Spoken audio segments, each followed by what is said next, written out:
Namaskaram to everyone.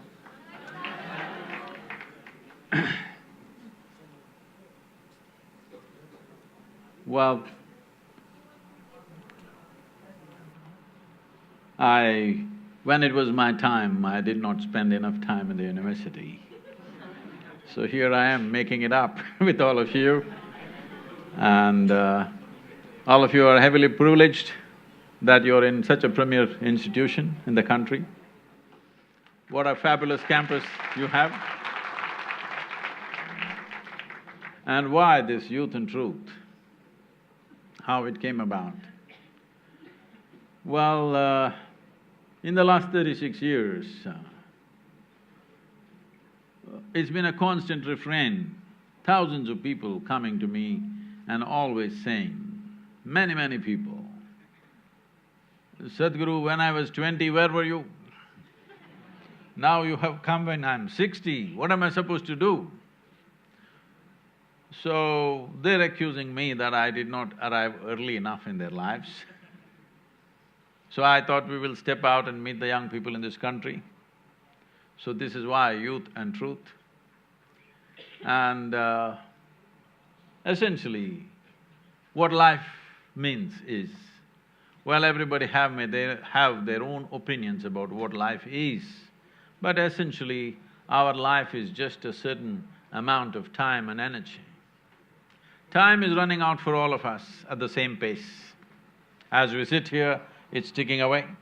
What's ticking away is not the watch, what's ticking away is our life. Life is just getting over as we sit here.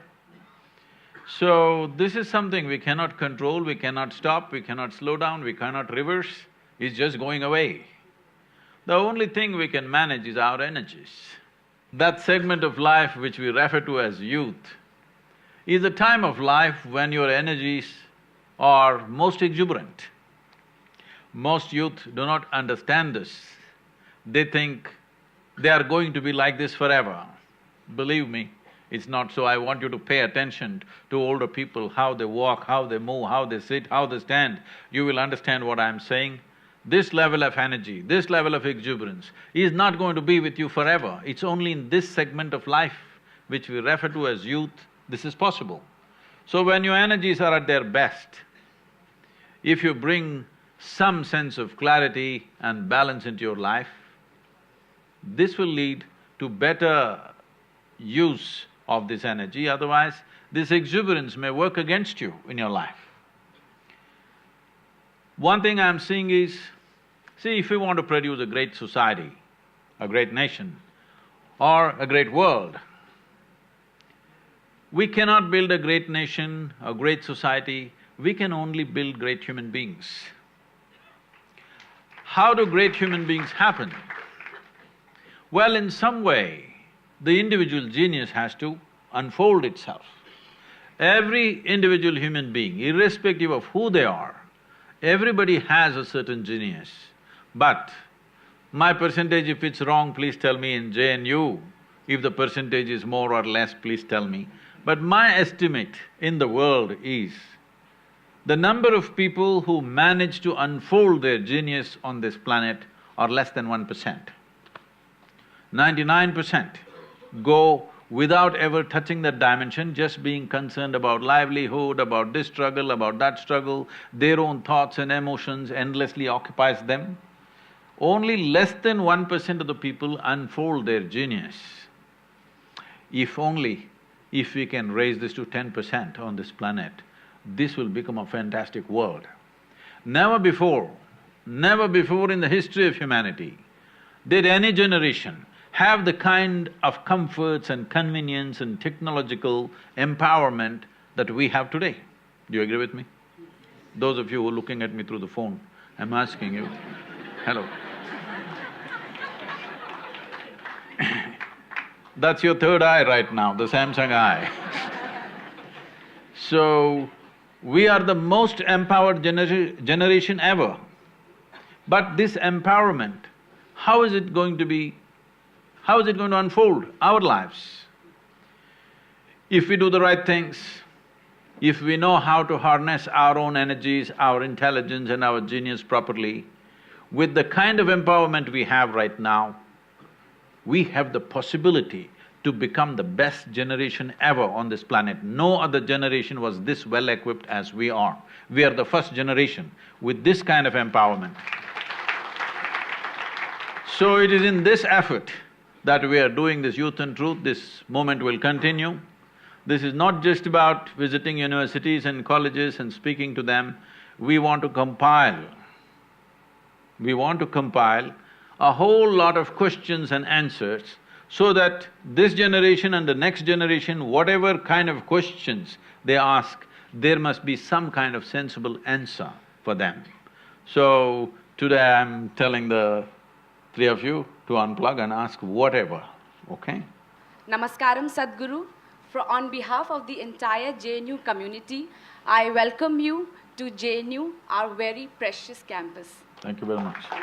It is a sheer privilege and pleasure to have you here for the evening. It's well. Only when you speak.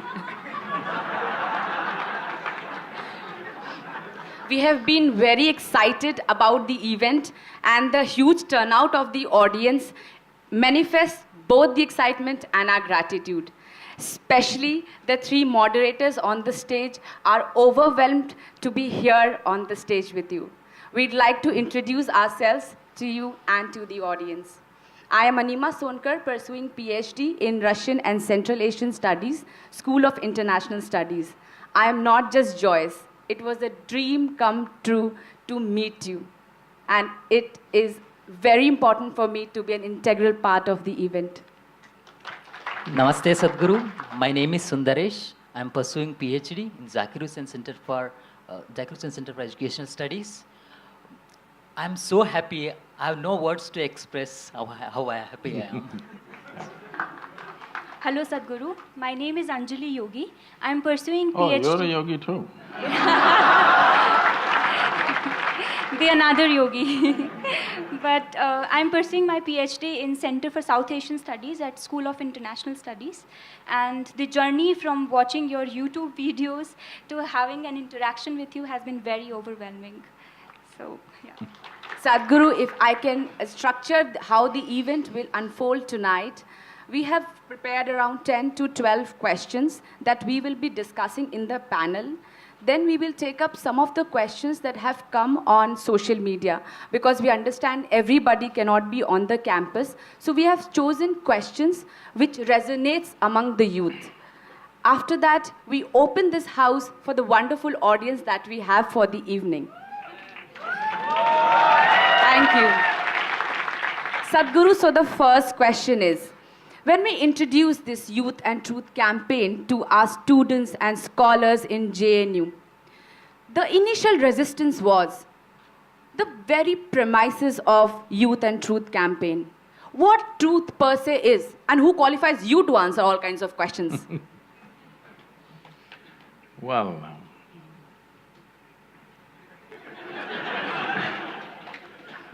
I'm glad that you're asking what is truth.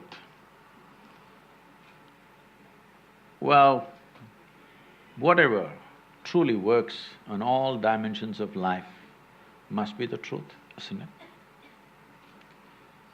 From ancient times in this country, they said Satyameva Jayate. That means only truth works. When Mahatma Gandhi came, he used it as a political slogan for those times. But now you have come to a place where you will question whether truth will work or not. So I'm putting it the other way around for you. What really works in all dimensions of life must be the truth. Hello? Yes. If something really works in every aspect of life, that must be the truth, isn't it? So what qualifies me? Well, you must find out now.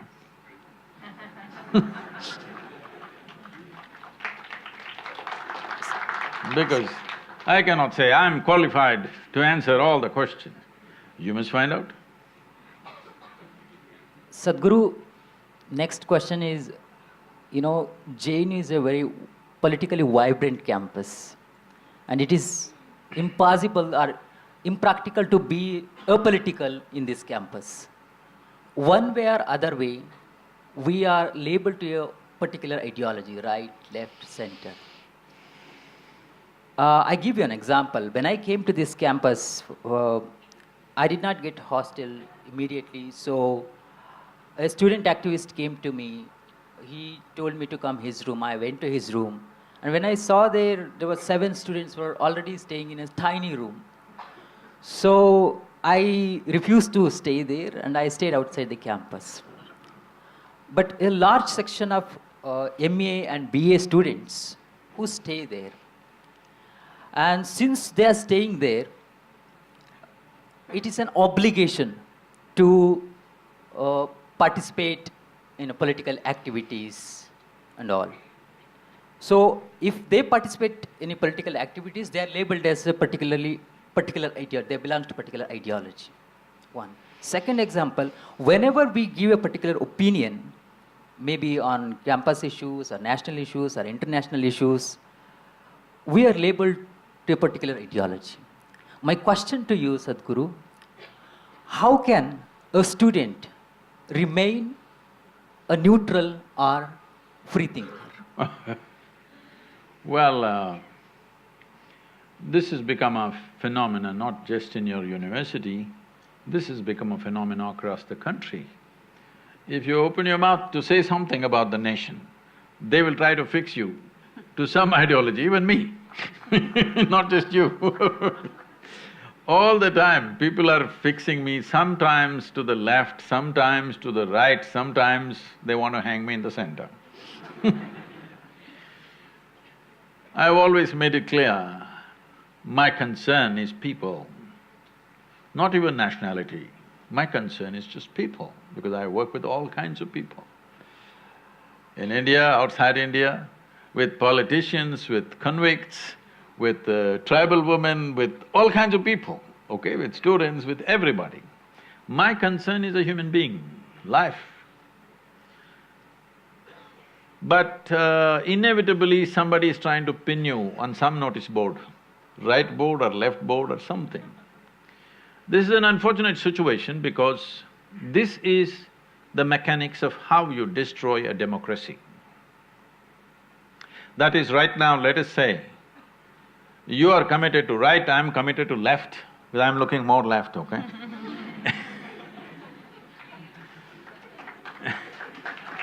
So, now we are already committed. Now what is the point of secret ballot, I'm asking?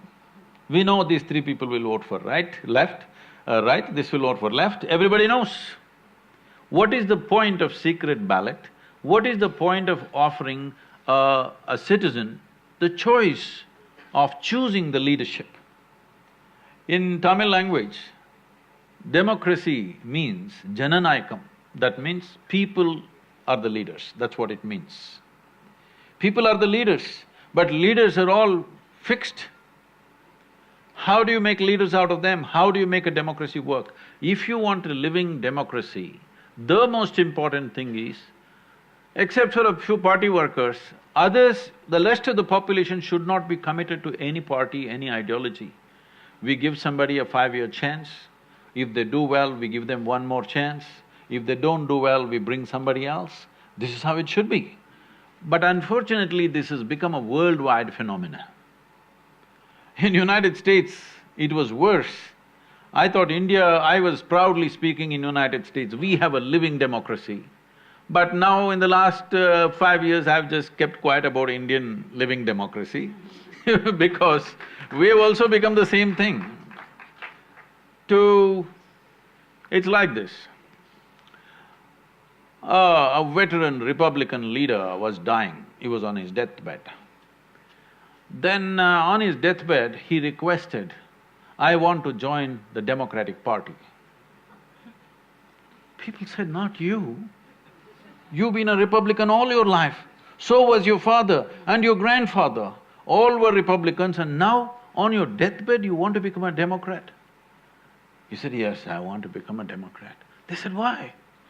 He said, I would rather have one of them dying.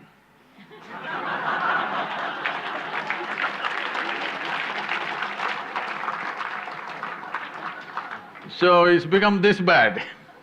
Please, all of you young people, I'm telling you, this is for every citizen in the country, but particularly in the university, please debate issues in the nation. Don't take sides. Every damn issue in the country you must debate. But do not take sides at this stage in your life because you are destroying democracy in this country. Because if… this is just like a clan, this is like a community or a religion. I belong to this party, you belong to that party, no matter what, I'm going to vote only to my party. This is a feudalistic society. This is not a democratic society. So, I request all the young people, either in this university, any university, you should not take political sides right now. You must debate issues, and what matters, who is going to offer solutions, they must get the vote. Whoever offers a proper solution, they must get the vote. Your vote is already committed, you're destroying democracy. Please don't do this. The most valuable thing we have, for all the troubles we go through, and all the news channels shouting at us, we endure all that only because we have democracy. Please do not destroy this by taking sides. Sadhguru, now I am afraid to even ask my question because my question is, I am a student activist. I get multiple opportunities to represent my organization on various platforms, especially media. And in doing so, I garner immense recognition. But when I interact with the same students and youths, among which I have that recognition, they expect me to practice humility overtly. So why, for a woman in politics especially, why am I made apologetic about my success for the good work that I'm doing? See, what you're referring to success is just recognition. That means a few people are applauding. The people who applaud today, tomorrow morning they will turn around and throw stones at you, the same people. This is the way of the world, okay? So do not float away in the sky because somebody is applauding.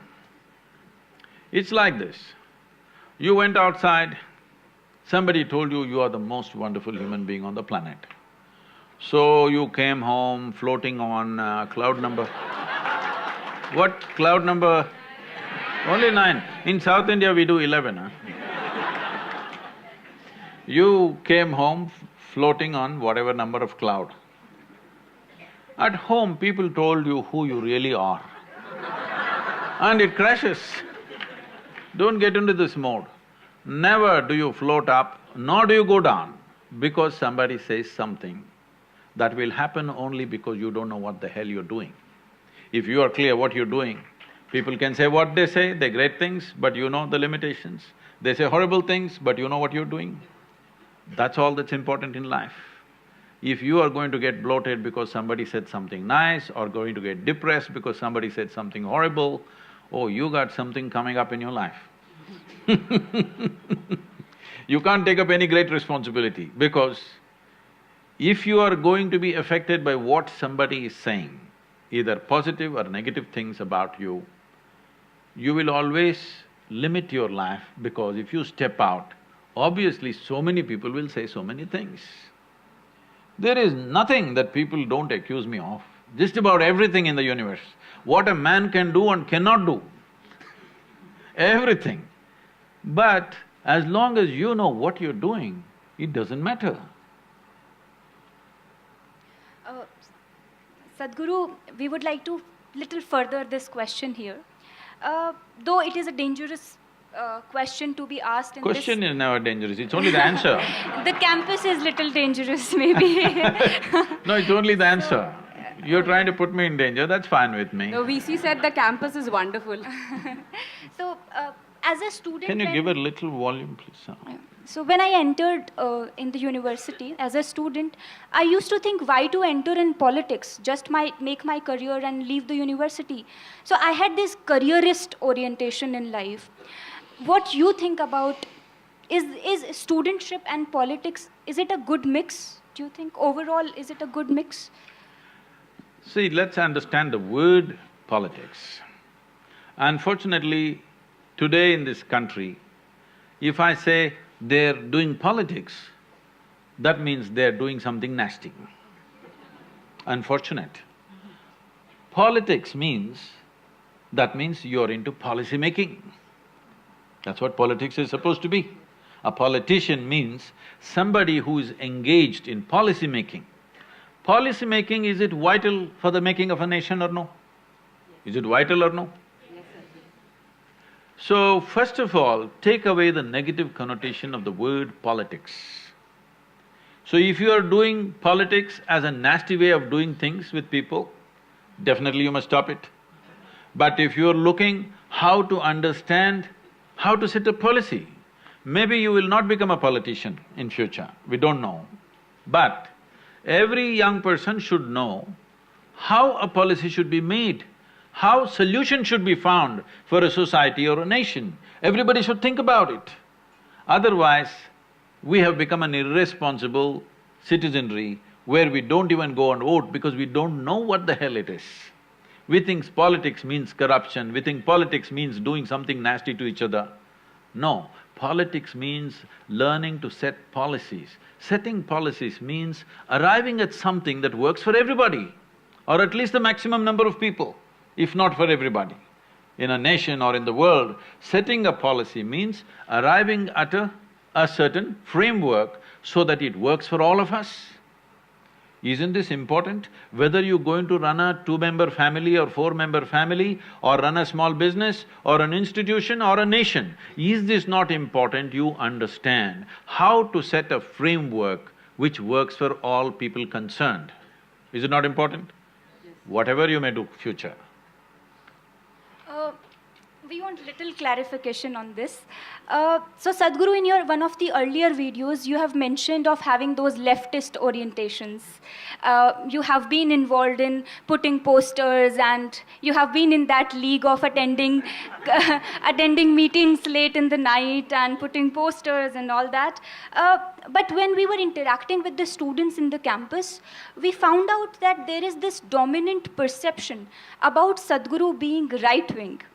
Though you have tried to explain it earlier as well, but this… No, right? But this… Only right arm. But Sadhguru, this perception is because you have supported government earlier on the issue of demonetization, then later on having no bomb blast occurred in the country. So is Sadhguru… has Sadhguru turned right-wing now? Is it… See, right now, we are working with the Tamil Nadu government, which you know is AIDMK. Nobody knows which wing it is.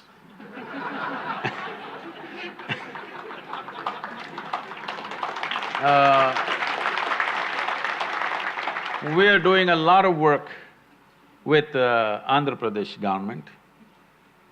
Still, I think even that you can't decide which wing it is. And that wing was part of the big wing in the center, but now it is not, it is flapping against it. Now we are working in Kerala, which is left wing, and we are working with the central government. If you want to call it right wing, you can call it right wing. I'm saying, what is this problem with the government? Government means, in a democratic country, it's people's choice, isn't it? Now I don't respect people's choice, I respect only my choice. I think you're a nutcase. You're fanatical. You're fanatical about your own beliefs. I don't belong to any wing, but when people elect, whether I agree with it or I don't agree with it, personally, whether I agree or I do not agree with it, I will bow down to people's will, because that's what democracy means. Now, the significance of democracy is just this. Why can't we have…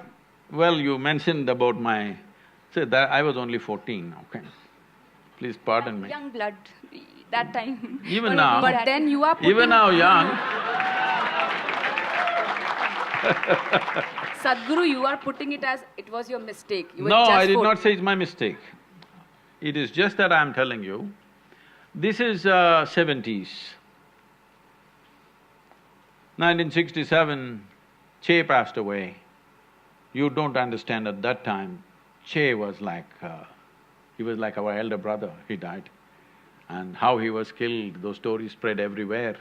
And there's a lot of emotion in all of us. Even today I see people wearing Che's t-shirt and going. Most probably, a whole lot of them don't know who he is, they think he's Bob Marley or something. So, at that time, it's like our elder brother was killed in Bolivia. And at that time, the nation was in a state where it looked like there's not going to be any solution in this country at that time. So we thought, we and a whole lot of other people believed, unless there's an armed revolution, there is no way out for this country. And even in school, there were teachers who were giving us talks.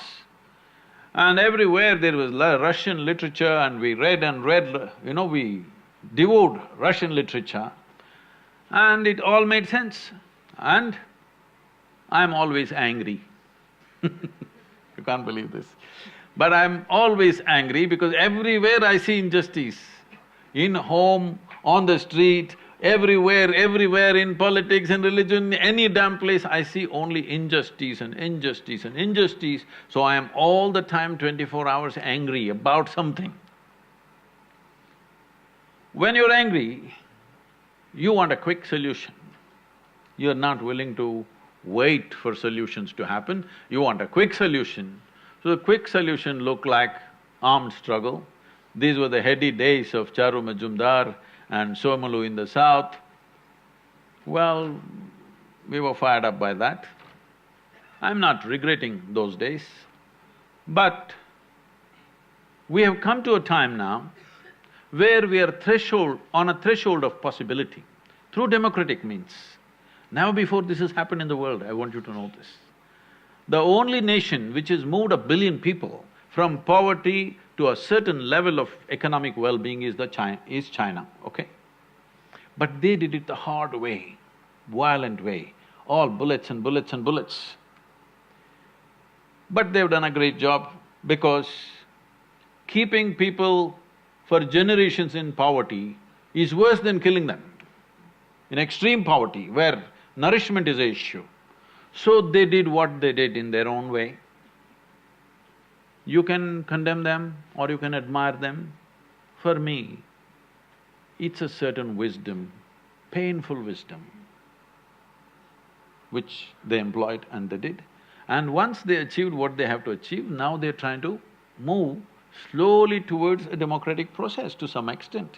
At least open market system they're going into.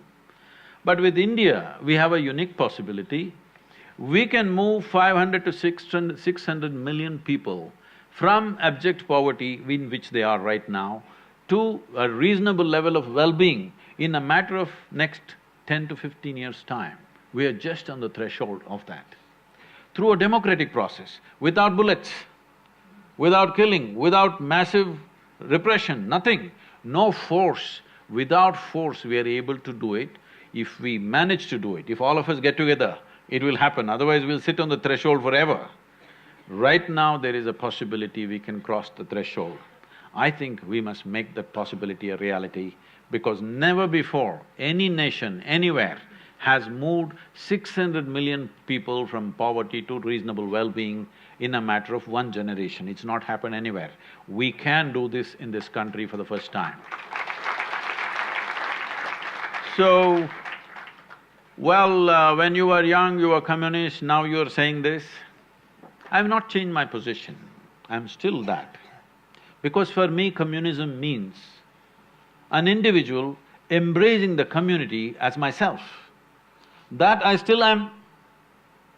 I may not be in the party, because the party didn't make sense to me, but communism has not gone out of me. We are a community where we live together, a few thousand people, without any distinction of caste, creed, religion, anything. Nobody I've ever asked who come to Isha Yoga Center, what is your religion, what is your caste? I don't even ask because it never occurs to my mind. So, How I became right-wing in JNU, I do not know. So I feel today, when information is available everywhere, I think young people, educated people should… all of you research scholars should do some research at least, all right?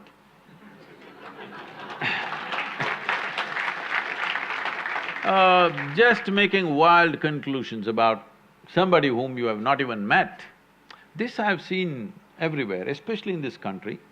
This doesn't happen anywhere else in the world, this is what I'm seeing. In this country, people who have never met you seem to know more about me than I know about myself. Those who have never seen me, those who have never met me, those who have never spoken to me, they know more about me than I know about my own life. I think you must give them a PhD because there's such a imaginative research they are doing. So I'm working with governments. I will always work, let everybody know this. Whichever government gets elected, because I bow down to the people's will. My opinion is not bigger. My opinion is not bigger than the people's will of this nation, always.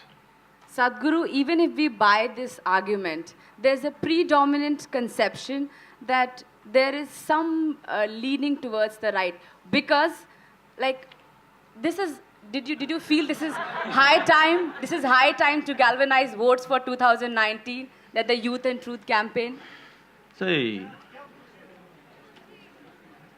okay. See, if I give a call, I don't have to go university to university. If I give a call, any party will get substantial vote, okay? But I will tell you this, my daughter comes and asks me, which party should I vote? I won't tell her. I tell her, you need to think. She is an artist. So I tell her, you need to think, what's good for you and people around you? Maybe not good for me, it doesn't matter. What's good for you and people around you, for your community of artists, whatever, you must vote for that party, not what I say. In the… in the yoga center and everywhere I go, people ask, Sadhguru, whom should I vote for? I said, I will not take the step of destroying democracy. Because if I give a call and let's say 10 million people vote, have you not destroyed democracy? You have turned a democracy into a feudalistic process, that one leader gives a call, so everybody blindly will vote for something. This is what you're trying to change. People are voting on the basis of religion, caste, creed and all kinds of rubbish. This is what needs to change. Only when individual people think for themselves and vote every time fresh, not committed to even a party, only then democracy will stay alive. This is the most precious thing we have, because what is precious about a democracy is power can shift without bloodletting. Never in the history of humanity such things have happened. Even if power has to change in a family, somebody will bleed. Yes or no? This is how it's been. But for the first time in the last 100 years or 150 years, we are able to change leadership without bloodletting. Do not underestimate that. Do not ever underestimate that. Sadhguru, let us move from politics to research. Oh. So, JNU is well known for research, and there are 8,000 students on this campus. More than 50% of students are in research. No, 5,200 are in research. I've done some research.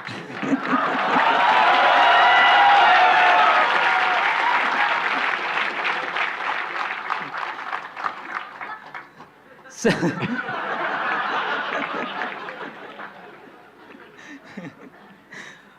okay. Sadhguru, a question is keep bothering me since many years, that since you asked me, you said us to ask any question, the question is, what is research, especially in social science? Finding out things that your grandmother already knew. No, I'm not trying to belittle all research. It is just that a whole lot of things we may know, but still it is not articulated.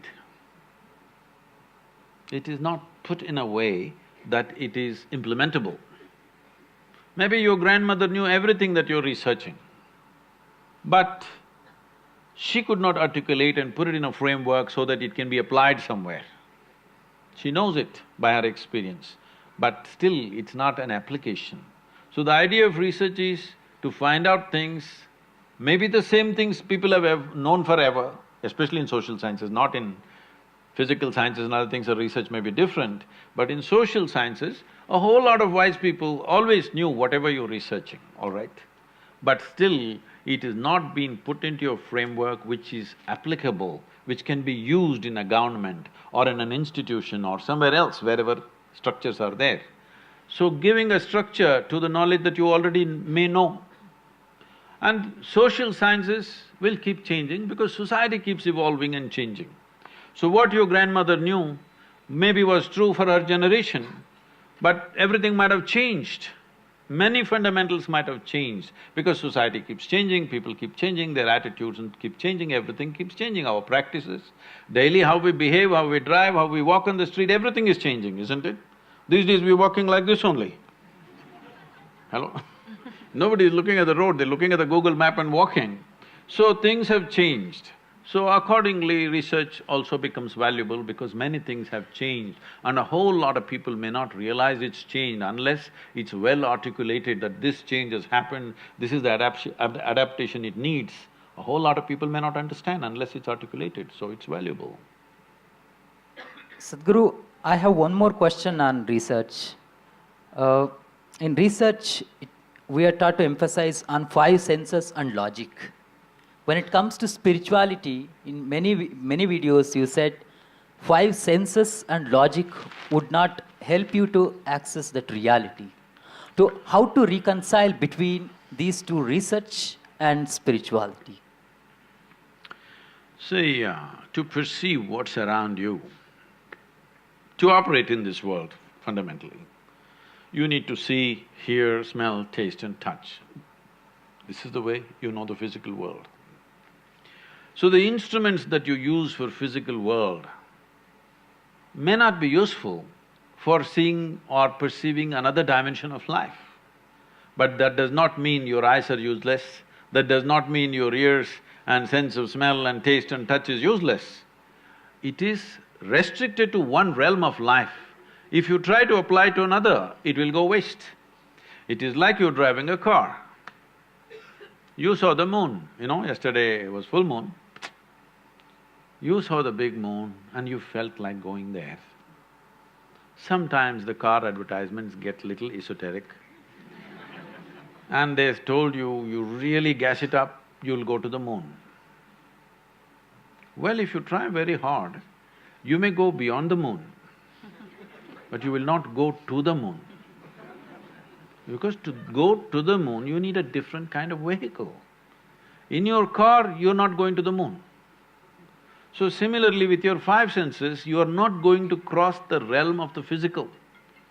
5 senses are designed only to perceive the physical nature.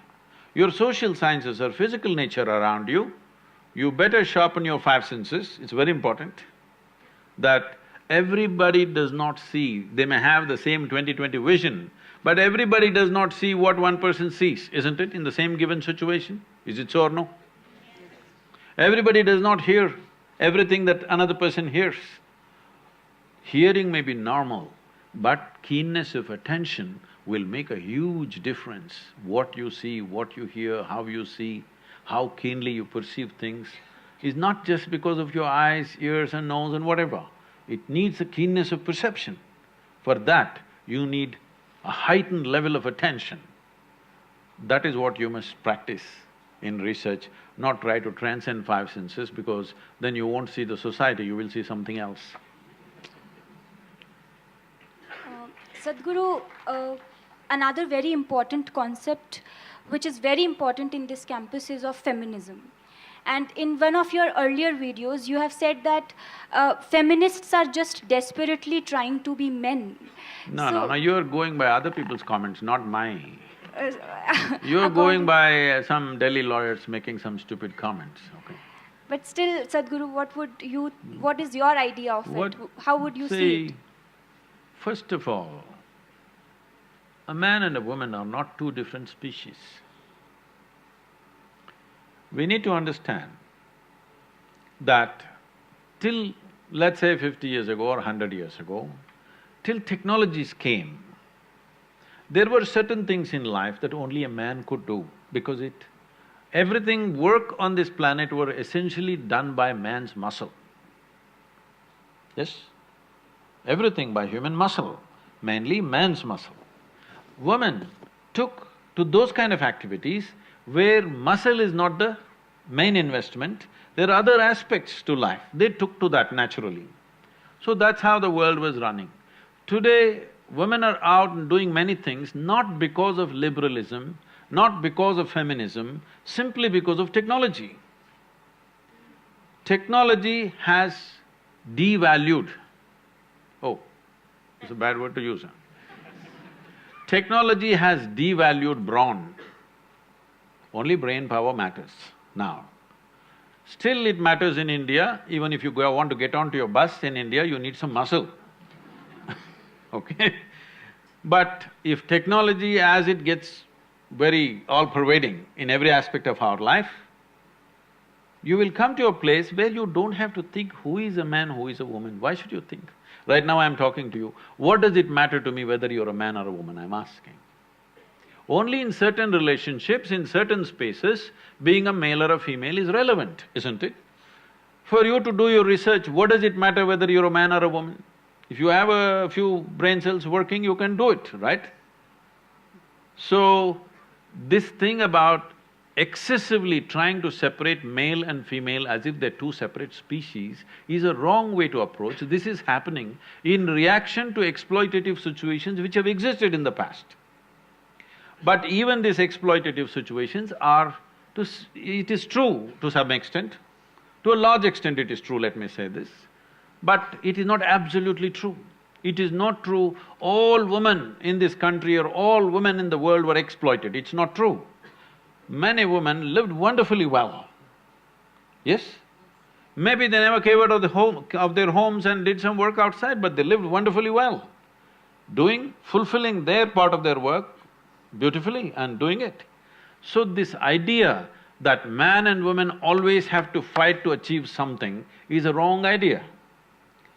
So instead of talking about feminism, I'm saying what is feminine has to find equal value in the society means one thing that needs to happen is… see, if you create survival of the fittest kind of atmosphere, masculine will rule. When I say masculine, I'm not saying man. A woman may become more masculine in given situations and she may succeed. But the loss of feminine is a loss for the species. Hello? If we lose everything that's feminine, everything that's gentle, everything that's beautiful is lost simply because we have created a crude society where unless you're like this, you can't win. You're destroying the species. The beauty of feminine is gone, then men will wonder why the hell are they alive after some time. Yes, it will come. So for any wonderful society to happen, it's very important we create an ecosystem where both masculine and feminine can function. But from the caveman's time, where human muscle ruled everything and women were kept in a certain way because muscle was the most important thing, once again we are creating the same system in the modern world, survival of the fittest, dog eat dog, rat race, whatever you want to call it. If you do this, you will kill the feminine, maybe not the women. Women may succeed, they may build themselves like men and they succeed. But isn't it a great loss for the species? That somewhere you understand feminine is weakness, this must go. Feminine is not weakness, it's another form of strength, it's another form of life expression. As masculine is one form of expression, feminine is another form of expression. In yoga, The masculine is called right, Pingala, and feminine is left. So, I'm sorry, I'm on the right on this.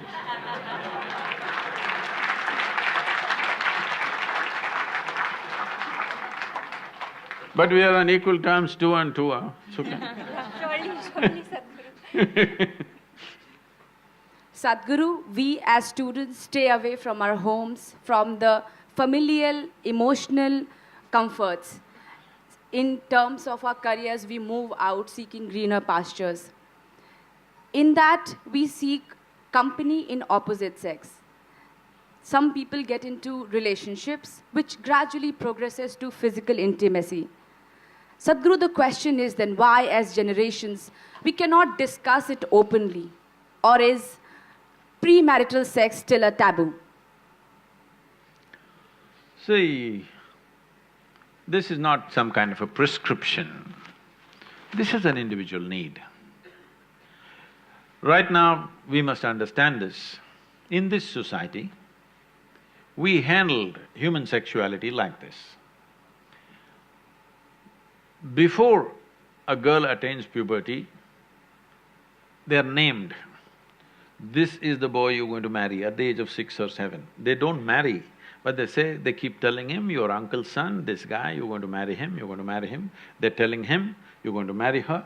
So they have not seen each other, they have not met each other, they have nothing going, but emotionally they're being bound. Before they touch each other physically, they want them to be emotionally bound in a strong way. So this is the technique of the culture, how they dealt with it. So when you become or attain to your puberty, when your body blossoms into certain possibilities, now your emotions are already with somebody. So you handle your body, you don't go wild because your emotions are already attached to somebody. So by the time they're 15, 16, the girl gets married. By the time they're 17, 18, the boy gets married. They get into agriculture or business or whatever, their activity. So one important aspect of the life of the youth is settled. One thing is emotion, another thing is a physical requirement. Both are settled at an early age. And of course, those days children came within a year or 2 years, so they got engaged and they got busy and life went on, all right? Today, our lives have changed because by the time you finish education, most people are minimum 24, 25 years of age. PhD means 30, what, 35? I don't know what It depends how kind your professor is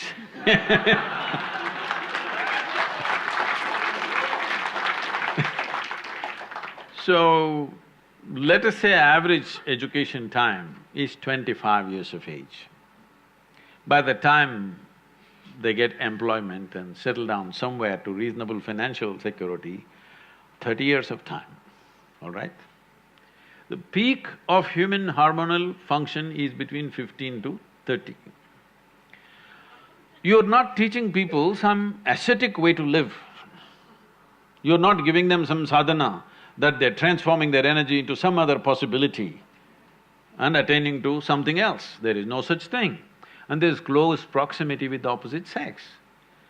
If you don't want to address it, then you will create an unhealthy society, very unhealthy society, which unfortunately is finding expression in violent ways in our society because we've not addressed the fundamental needs of a human being. First thing is nourishment. If nourishment is taken care of, you must understand, nourishment is survival. Once survival is taken care of, naturally the species, this is not even individual, the species that you are is longing to reproduce. This is how it's built. It's longing to reproduce because this is survival of the species. If people don't reproduce, there is not going to be human race, isn't it? So, your body and your mind plays many tricks and how when you look at somebody, you suddenly think they're the most beautiful, suddenly you think they're the most fantastic, you will discover later many things. But initially, everything is clouded. See, I'm telling you, let's say you are 10, 12 years of age, you looked at people, they're quite normal. Suddenly you became 14. Every little bump on somebody's body is a world by itself. Simply because your hormones begin to influence everything. In a way, your intelligence is hijacked by your hormones. Now, this is not to be judged as bad or good, this is a natural process. There may be a few people who will go beyond that. It's fantastic for them if they can go beyond that. They're not compulsive about it, they went beyond it, fantastic for that person. But you expect the whole society to go beyond it, you're just stupid. Such a thing doesn't happen. So, definitely the debate of when and how sexuality should happen has to come in. But now, we are still having a certain cultural aspects to us that we are an emotional lot. We are still an emotional lot. People suffer immensely when things happen without the needed emotions. A whole lot of people at least. There may be a few people who are above that, but a whole lot of people suffer. So, for our country, for our society, how to deal with this without causing a major disruption in the social structure is something that we must debate. You must do research on it, how to do it. Sadhguru, though I get a little hint of the answer of my question from your elaboration, but still I will ask it. I had this belief, or in fact maybe I was made to believe this whole concept of one life, one partner. But now when I see or observe, the whole monogamous relationships do not seem to be existing anymore. The whole idea of it is gone. What do you think about it? It's not gone, maybe in JNU it's gone.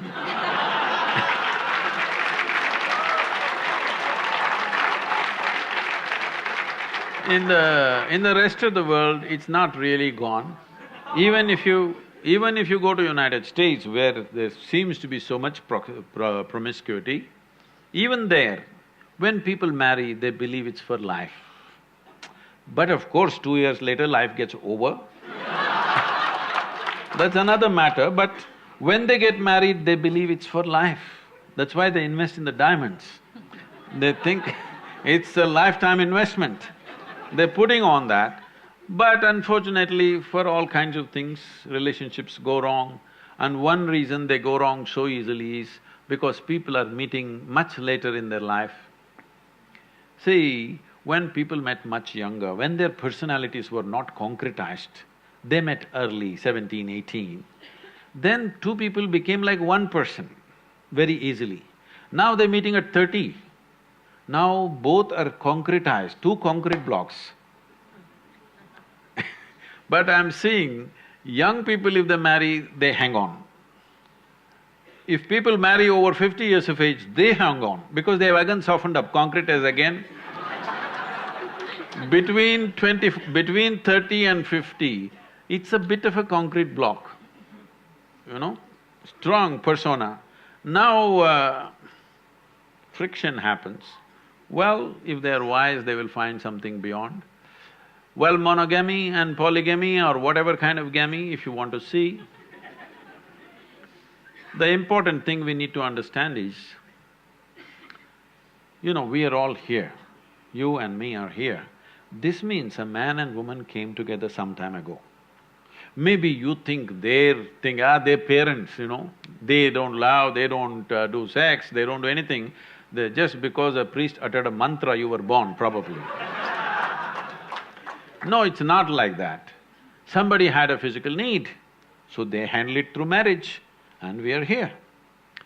And now we can, at a certain age, at a stage in your life, when you become 18, you become always against marriage. But when you were 3 years of age, you were for marriage, your parents' marriage. When you were 3 years of age, were you not glad your parents had a stable marriage? Hello? Yes. When you're 18, you think of free sex and no marriage and everything. But once again, if you become 50, 55, then you will look for a relationship that lasts. So it is for you to consider, because it's your life, to consider whether you want to live a life where emotionally you're always looking out for somebody, or You settle it in a certain way so that you can use your intelligence and time to create something else.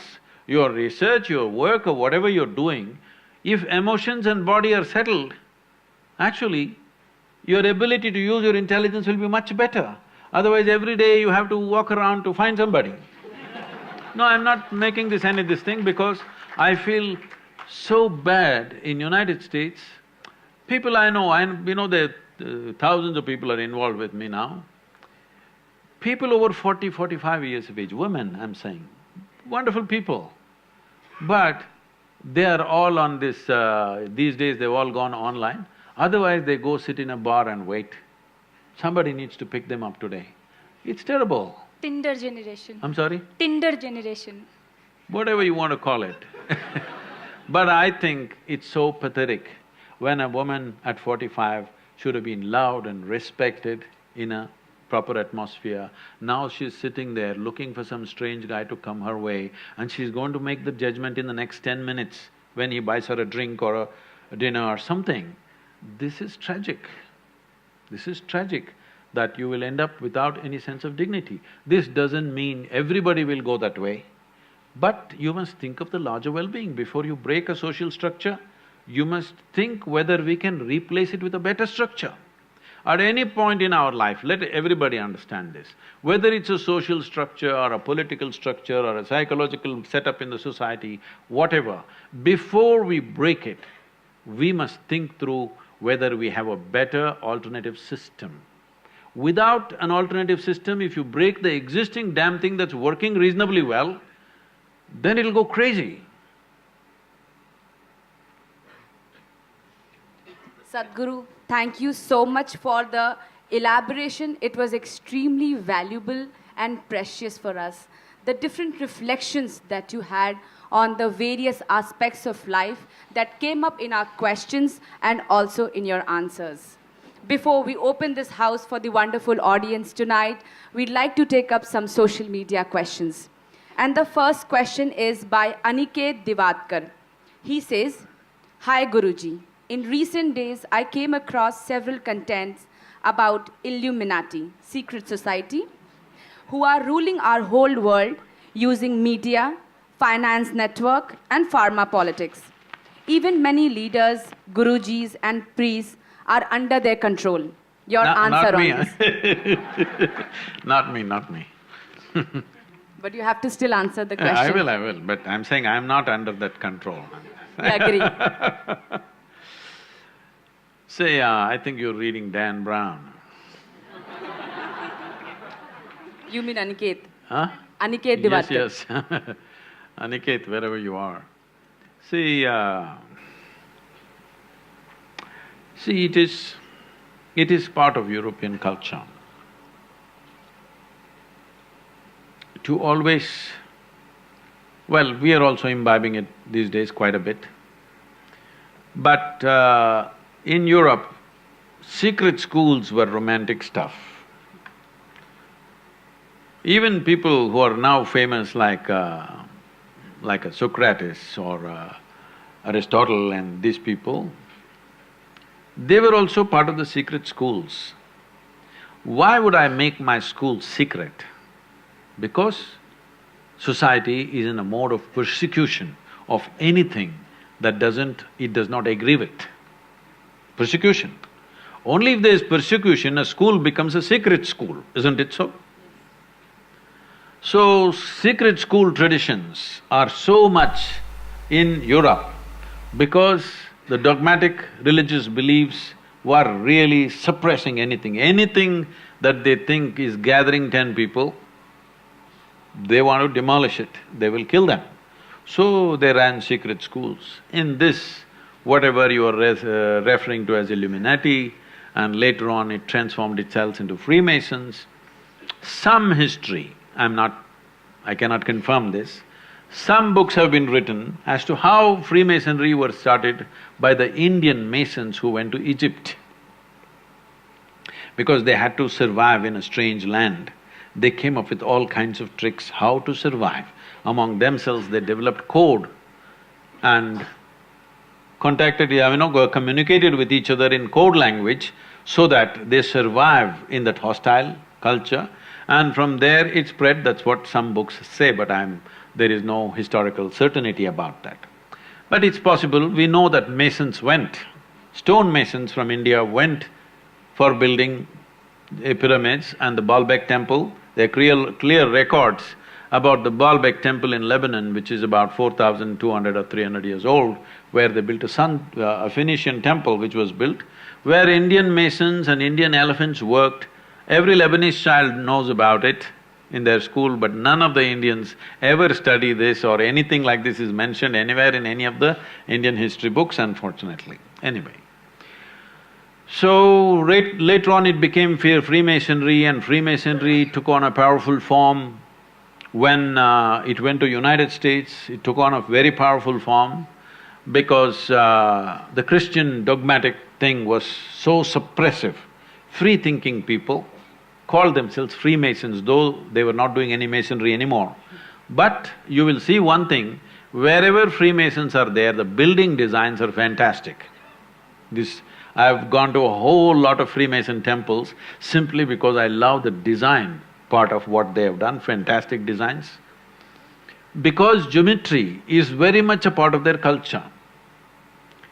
It is because of this probably somebody is writing books saying that they came from India, because in India the yogic culture invested itself absolutely in the geometric aspect of life. Yoga means, in one way, aligning your geometry so that you become aligned with the cosmic geometry, so that your experience of life is enhanced in such a way that what is you and what is cosmos in some way becomes a reflection of yourself, or you become a reflection of the cosmos, whichever way you want to see it. So because wherever we see an extreme sense of geometry, then we think yogis must have been here, because this level of geometry doesn't come unless you are into an internal process in ancient times. Now, of course, people are studying geometry at a different level outside, but otherwise, at that time, the only way you could understand geometry so complex was studying your own structure, how this body is made, and observing the planets and astronomical phenomena. So, at one time, yes, they controlled a few things, but I think all secret schools are overly exaggerated. And don't worry, Aniket, what's his name? Aniket, don't worry, they're not controlling anything much these days. Donald Trump is controlling a lot of things. Sadhguru, second question from social media. Aryan Sen asking this question. How important is a man's semen for physical, mental and spiritual well-being? Can wasting our semen damage us spiritually? Well, you know, semen is the basis of your physical existence, whether you're a man or a woman. You have come into existence because that is 50% of the ingredient. Yes? Well, we have skin, we have epithelial cells, we have hair, we have many other aspects of body, heart, liver, kidney, so many things. All these cells are of a certain potency in their own way. But semen is of an extraordinary level of potency, it can create a whole new life. Well, today you can take an epithelial cell and do a lot of things in a laboratory and maybe we can clone you, all right?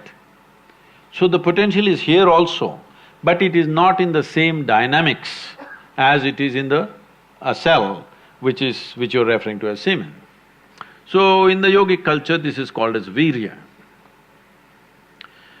Virya also refers to what you call as vajra, which means stability, or diamond, which is the hardest thing.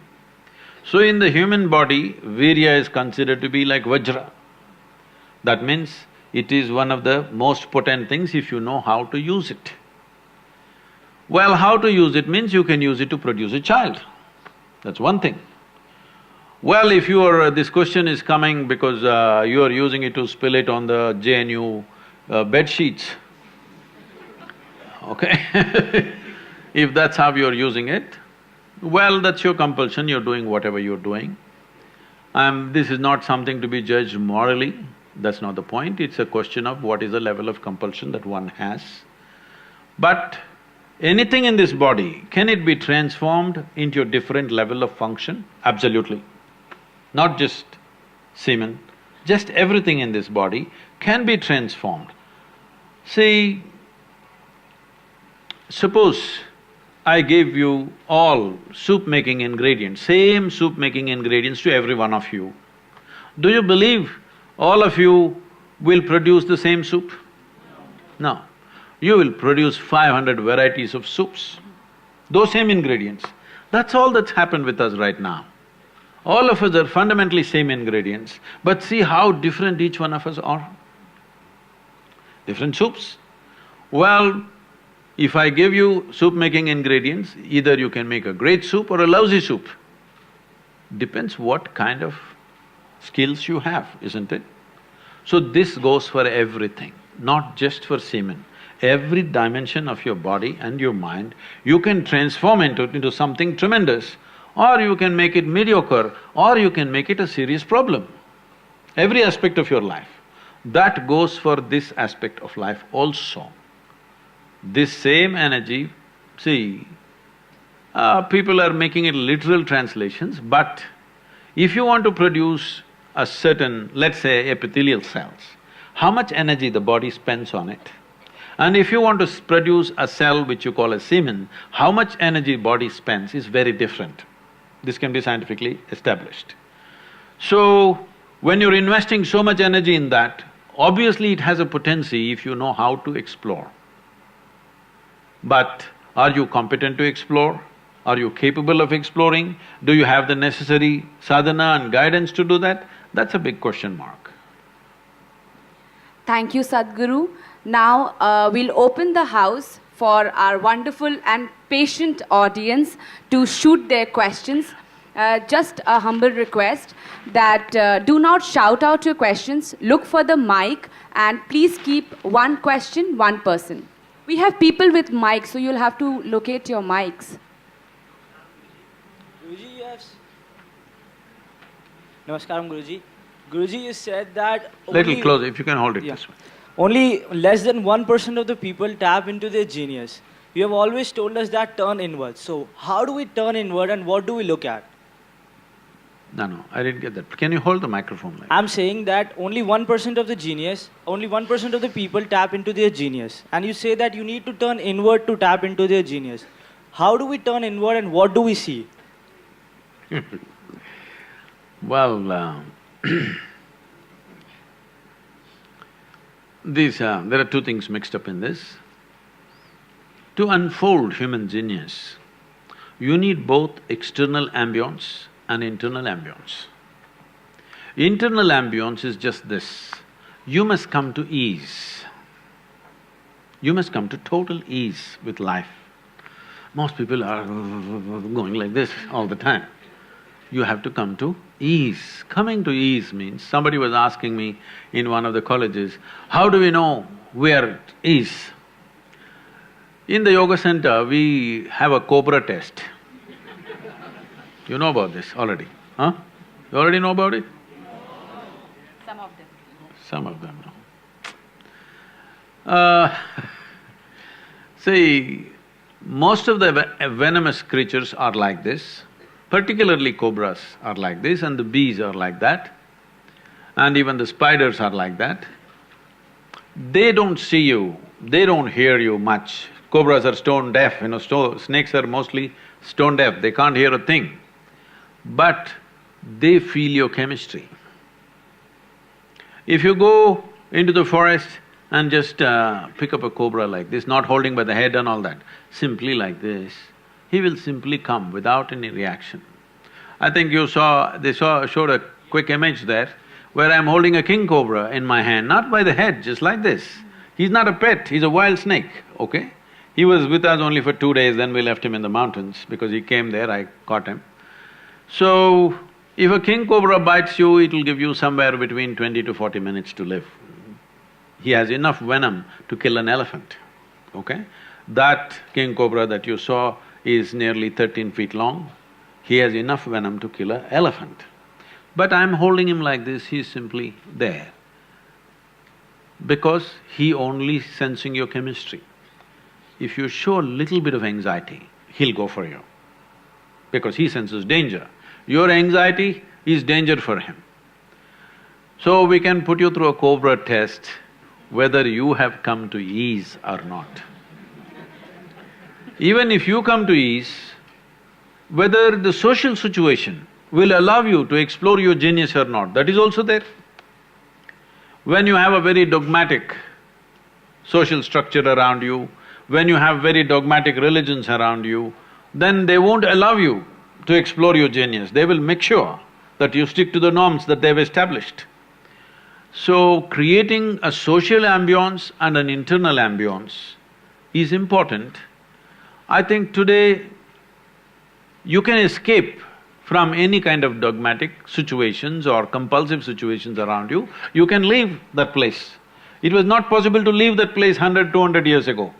But today, if you find a situation is completely not conducive for your way of existence, you can leave that place and transport yourself to another place and live there, isn't it? This was not possible in the past, but now you have to come to ease. But today, whole lot of you are taking pride, you're looking at your lack of attention, your stress like qualifications. I'm stressed. It's supposed to be a qualification or what? It's almost become like this, especially I'm seeing in the management sector. If you're a CEO, at least you must have an ulcer. Otherwise, you're not a good CEO, you're not working hard enough. This is because we are thinking stress is a natural phenomena. No, stress is just your inability to handle your own system. Yes? You do not know how to handle your body, how to handle your chemistry, how to handle your thought, your emotion, and you're calling this is happening because of something else. No. Outside situations, people will create the way they know life. It's for you to create the inner situations the way you want it, isn't it? The world will never happen 100% your way, never ever. But at least this 1% must happen your way, isn't it so? Right now, this person is not happening your way, that's the big problem. The reason why I'm here today is to provide tools or technologies for well-being, so that at least within yourself you're the way you want to be. If you had a choice as to how to be within yourself, would you choose to be joyful or miserable? You must tell me right now, I'm going to bless you. Joyful. Choice for yourself is very clear, isn't it? If there is a choice between pleasantness and unpleasantness, you want pleasantness for yourself. What you want for your neighbor may be debatable. But what you want for yourself is 100% clear. Coming to ease, there are many ways. This question can be asked, ease means people will say peace. This happened, can I tell you a joke? Yes. Are you okay? Because many of you looking so serious, I'm wondering. In JNU, there are jokes or only serious? Hello? All the time, jokes. Okay. So, Shankaran Pillai was an abusive husband. He was always abusing his wife, sometimes physical abuse, sometimes sexual abuse, sometimes verbal abuse on a daily basis, everything. But the wife was always just calm, undisturbed. One day he freaked on her, but she was undisturbed. Then he asked, how do you do this? I'm abusing you. Every day I say something nasty, some days I do something nasty to you, but I've never seen you throwing up. You're always peaceful. How do you do it? She said, I clean the toilet. What? If I abuse you, you clean the toilet? She says, yes. If you abuse me, I clean the toilet. When I physically abuse you, she said, I will clean 2 toilets. If I sexually abuse you, she said, I'll clean all the toilets in the house. But cleaning a toilet, how does it keep you peaceful? She said, I use your toothbrush.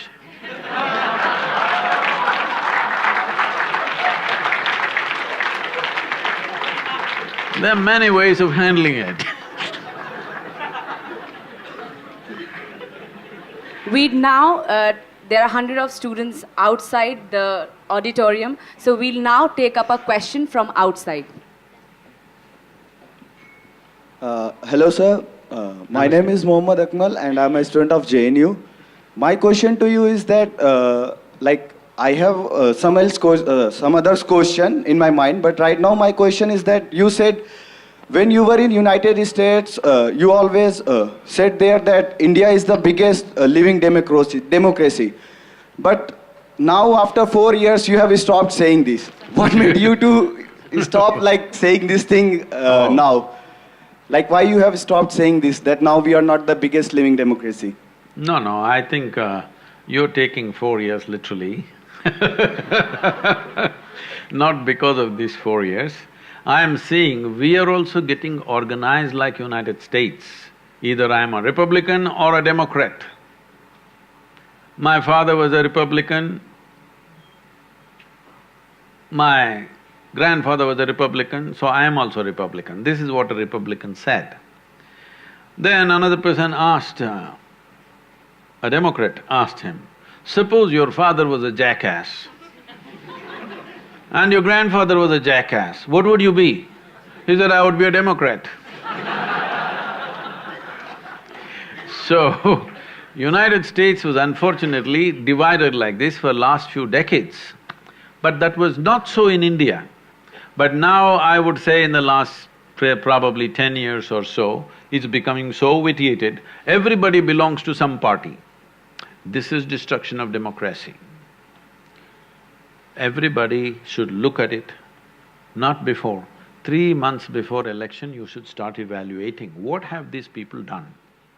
Have they done something for the nation? Have they not done something for the nation?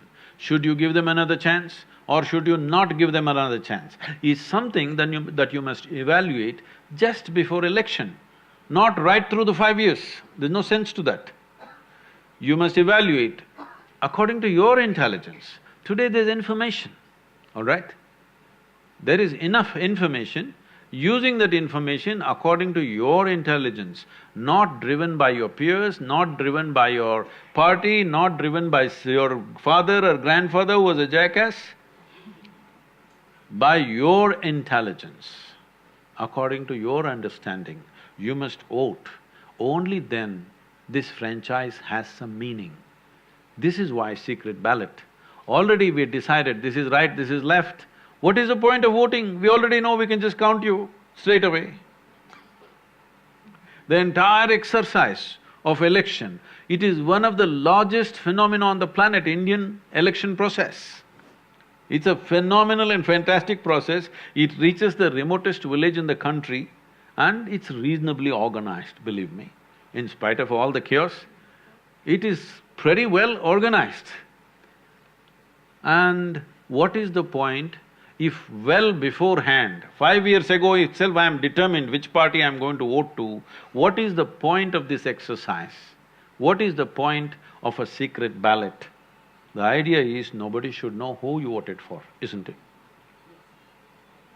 It's very important if you want to keep democracy. Sadhguru looks in complete mood to continue this conversation. However, we are running very low on time, so probably we'll take just one more question from the audience and we close the event. Hello, Sadhguru. My name is Tamanna. Little louder, please. My question to you is, we see quite a generation gap between our generation and our parents' generation, and it sometimes so happens that Hey, no, not me, no gap between you and me. I'm much younger than you. It sometimes so happens that we want something out of our life and they don't necessarily agree with it and we end up in a conflict. And we sometimes even curb our desires just to see them happy. So how do we deal with that conflict? See, please sit down, thank you. This is not a problem with your generation. This is a problem, unfortunately, with every generation. I think it's very silly that every generation has the same problem. If we are in a learning mode, at least we must have a new problem, isn't it? Every generation has the same problem. Though they were also youth just 25, 30 years ago, somehow they suddenly act like they landed, just like as they are today. So, because your parents are not here, I can't talk to them, so we'll talk to you. If you want to craft your life the way you want, and what you want, if it's not in concurrence with your parents or the society in which you live in or the university in which you're studying, it can happen. What you choose may not be in line not only with your parents' choices, may not be in line with your peers' choices, may not be in line with the institution's choices, may not be in line with the society in which you live. So if you want to do your own thing, you must understand there will be a price to pay. Only thing you're complaining about is how to have what I want without paying a price. There is no such life. If you want to do what you want, and if what you want is not in line with the larger interests of what is around you, then they will make you pay a price. If what you want means so much to you, you must pay the price. But if you find the price is too much for what little you want to do, you will step back naturally. It is like going to the market, you know. You went and want to buy a few flowers, that guy says 2,000 bucks. For flowers? You say, no, I want flowers. But no, because he's asking too big a price. This is so with every step in our life. When we want to do something, there will be a price attached to it. We must evaluate, do I want to pay this price? What I want, does it mean so much to me that I'm willing to pay this price? Or I'm not willing to pay this price. This is individual. There is no standard treatment for everybody. This is individual. Some people want it so badly, they're willing to pay any price. For some people, it's a passing interest, so they will drop it and they'll go on. There's nothing wrong with both. Both are fine. The questions are interesting and intriguing. So we'll ask You didn't Sadhguru… say anything about the answers, huh?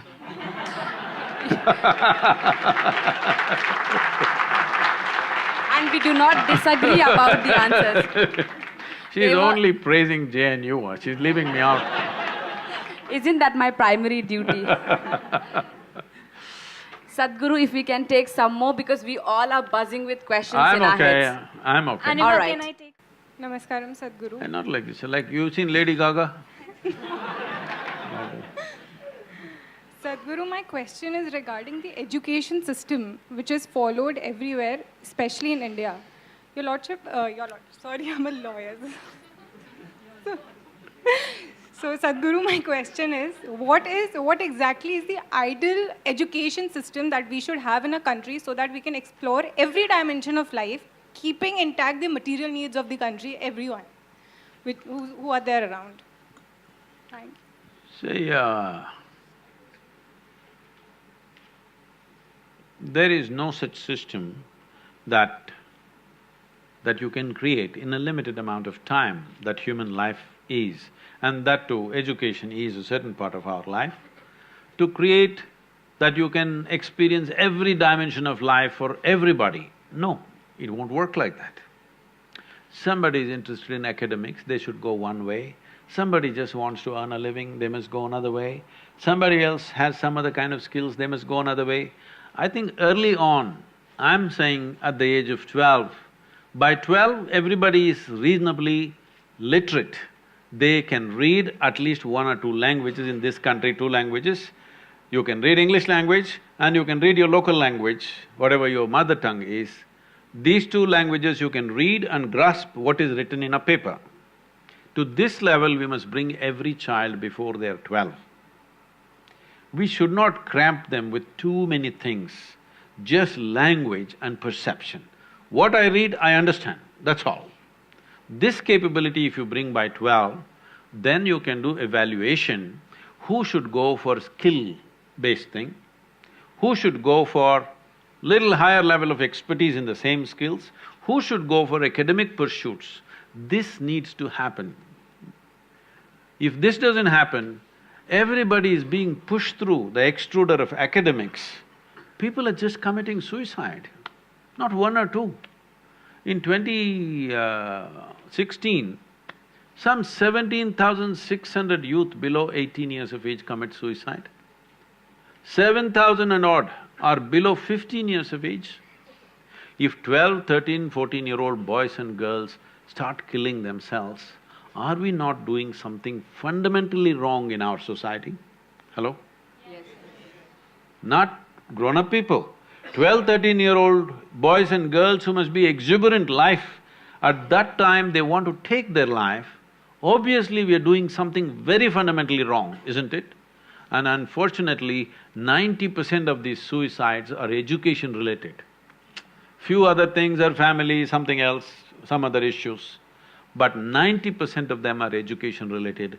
Definitely, we need to revisit this education as to how to do education. We are trying to put everybody through the same process. Not everybody is equipped to go through the same process. It's very important. It's most, cruel way of handling a child. Namaste, I'm from outside. Where are you? Oh.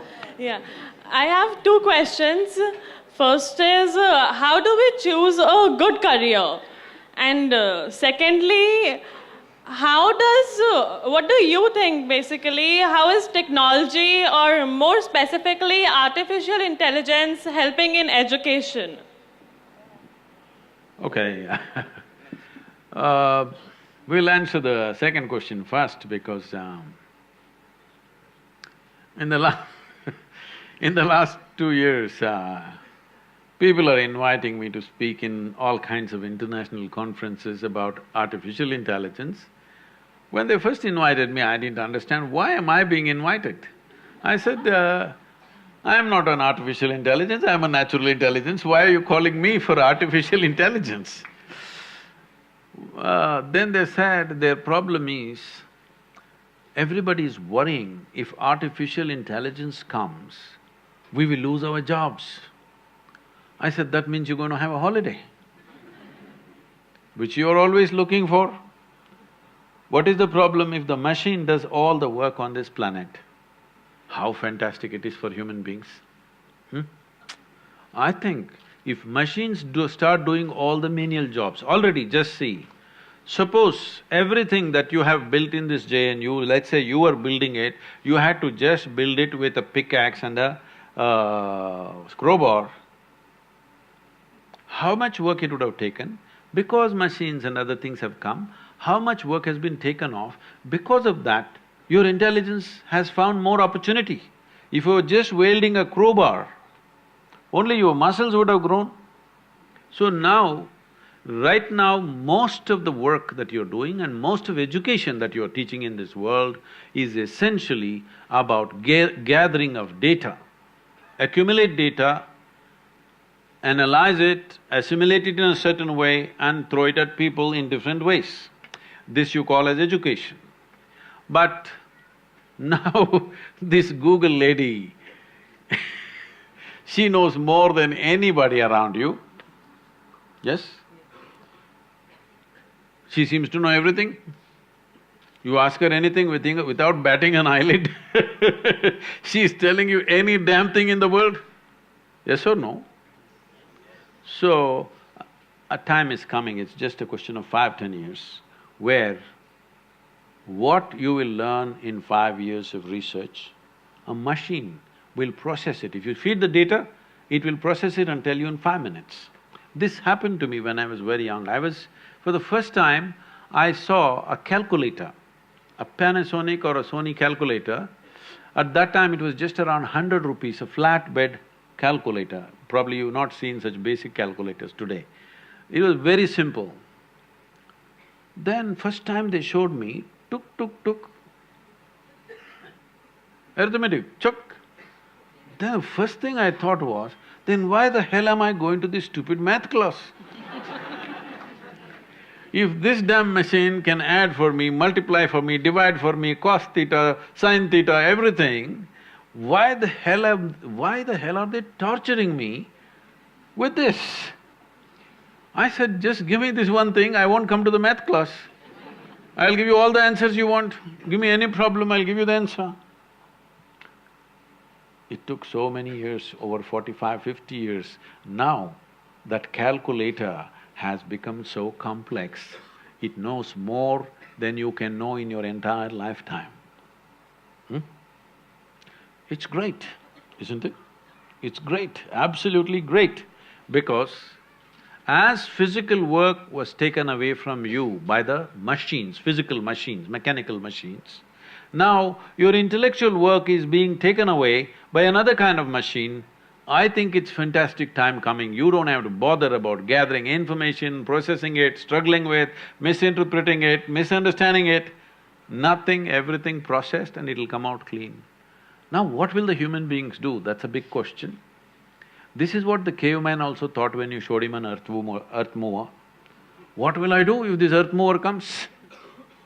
Well, that caveman is probably in JNU now.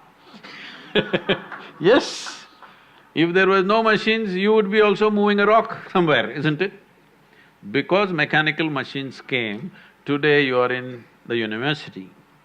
Tomorrow, if an intellectual machine comes, anything that you can do in terms of data processing in your intellect, machines will do better than you in the next 5 to 10 years' time. And it will not be one big supercomputer, it'll be in your pocket.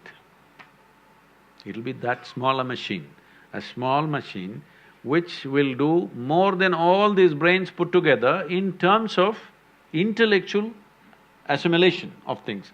Information, assimilation and projection. This the machine will do better than you, it'll give you permutations and combinations.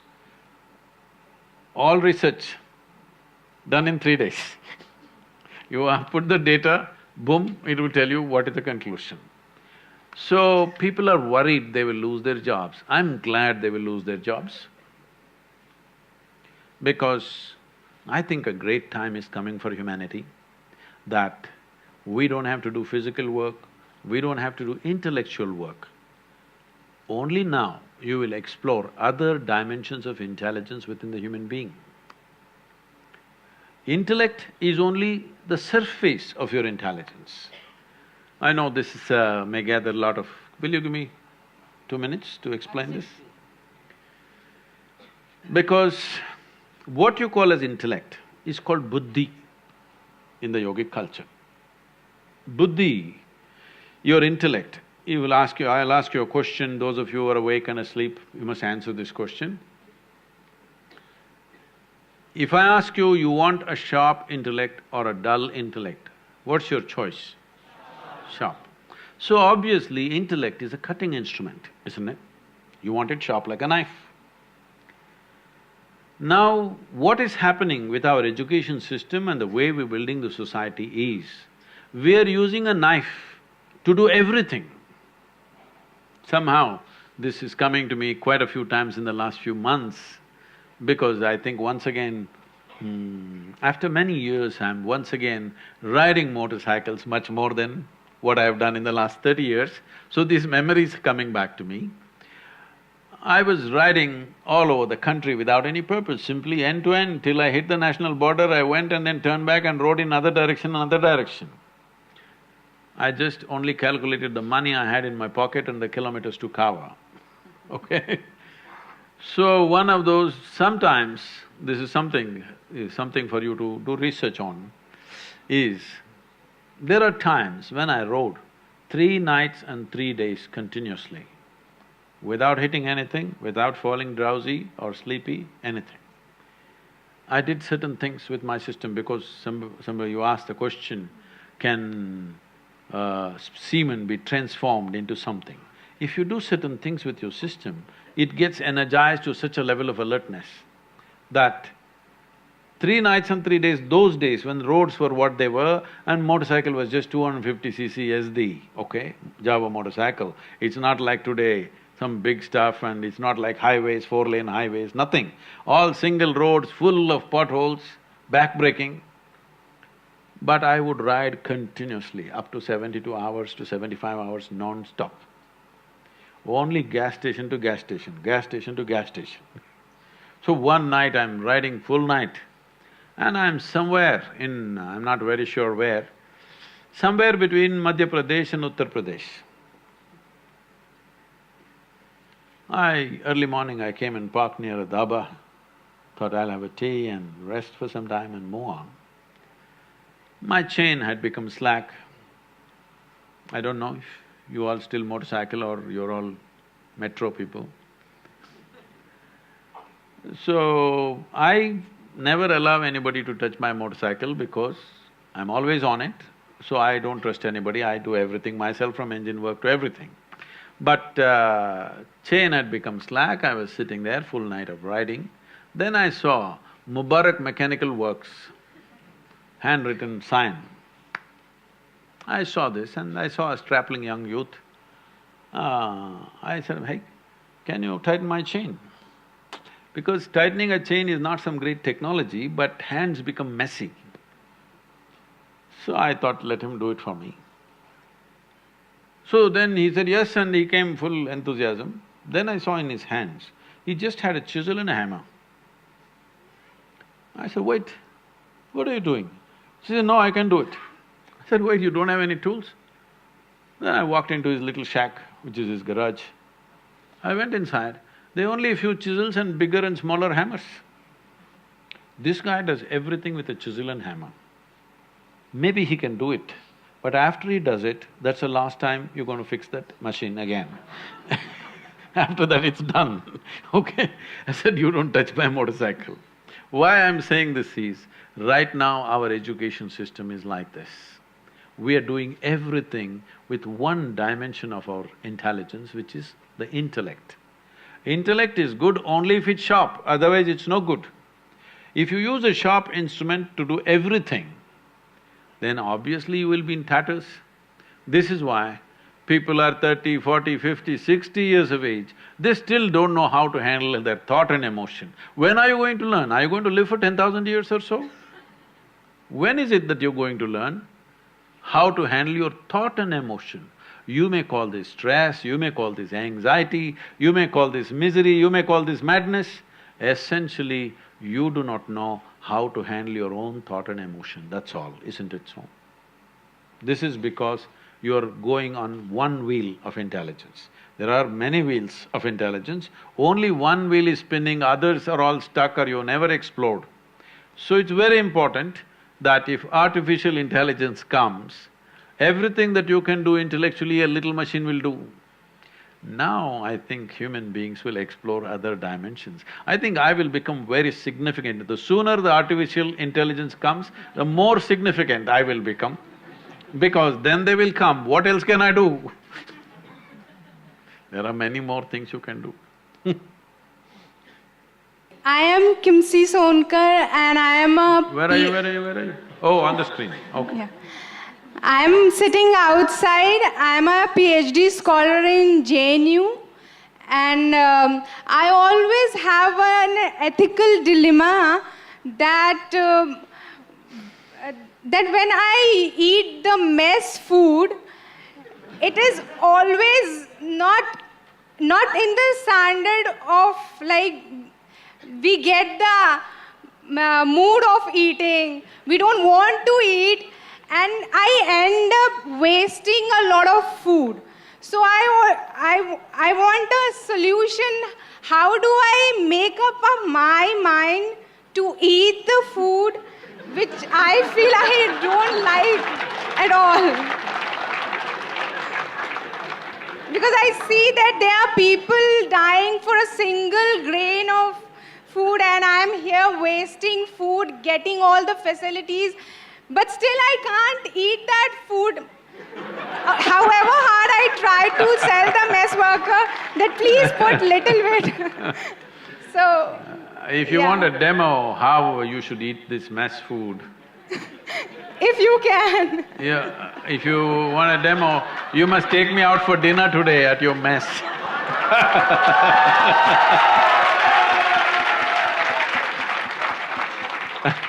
Sadhguru, the mess timings are already over, unfortunately. I'm too late for that. This is like this. You know, In any institution, this is always a problem. Even children in our school, though we do a lot of variety of food for them, children complaining about the food. I remember when my daughter was studying in a school, I go there as a parent, as a guest, to stay in the school for 3 days, twice a year. I just love the food in the school. I eat much more in the school than I would eat anywhere else. She just can't eat it. She just curses it every day, it smells the same, I can't eat this.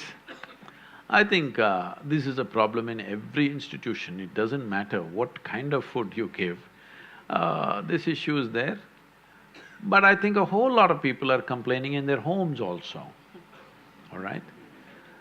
So I think one thing you can do is, I don't know if it's possible, I'm taking the liberty of saying this, the Vice-Chancellor is here, it's a suggestion, not a thing. One thing you should do is, maybe some of you should form teams that you will go and participate in the kitchen, maybe 1 week in a year, different people, at least you will know whom to curse.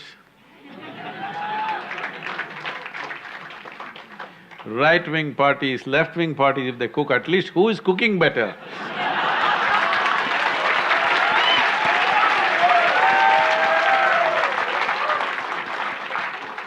Maybe things will happen, chemistry will happen if they cook well.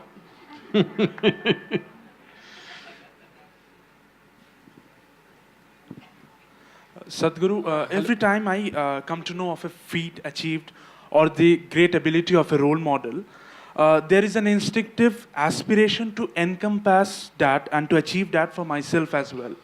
But then with it comes the formidability of the profoundness of the ambition. So what is the right approach for such ambitions in life?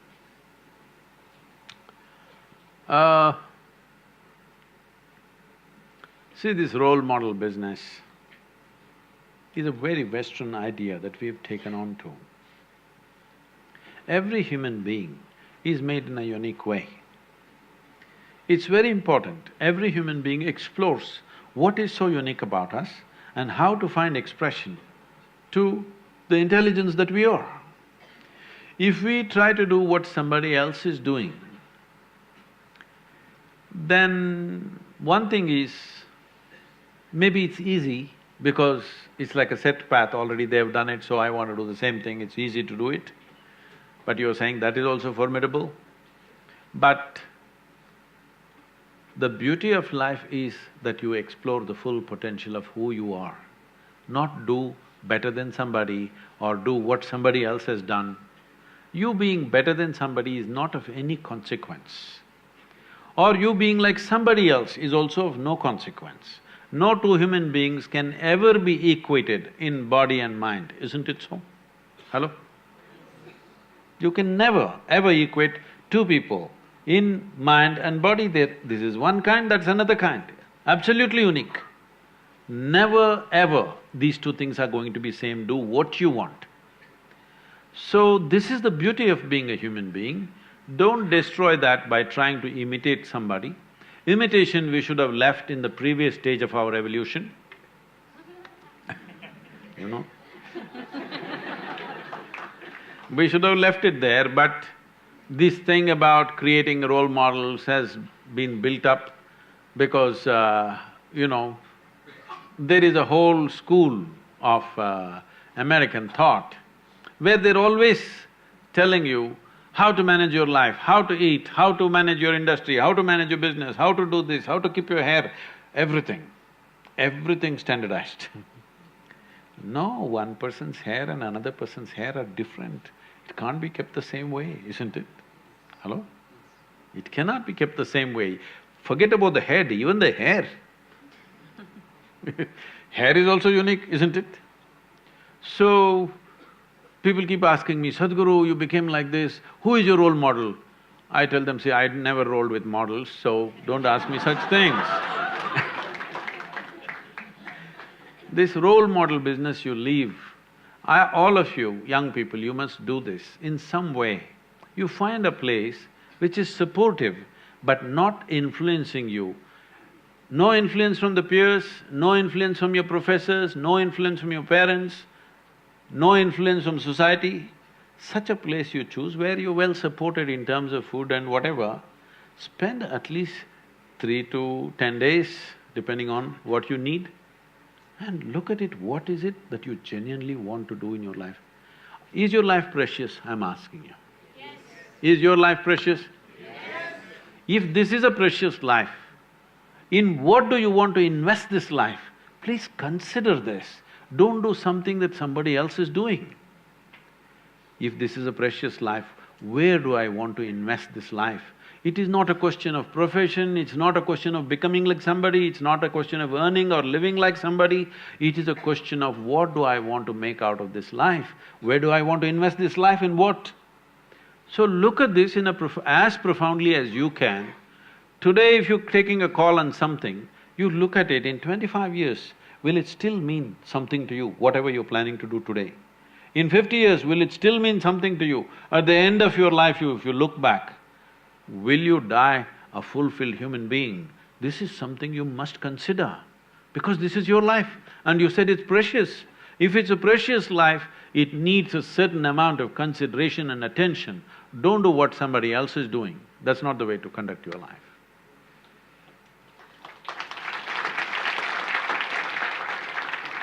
Dear audience, we understand your urge to ask questions, but we'll take just one last question. Hello Sadhguru. First of all, namaskaram. I'm a Hindu by birth, not by choice. So basically I'm an agnostic kind of person. So my question is, like, we all have been encountering a statement everywhere, like on social media and in our day-to-day life, that our religion is in danger. First of all, this question comes in my mind since my childhood: what is religion? And the other thing, how is it in danger? And is it necessary to have a religion at all?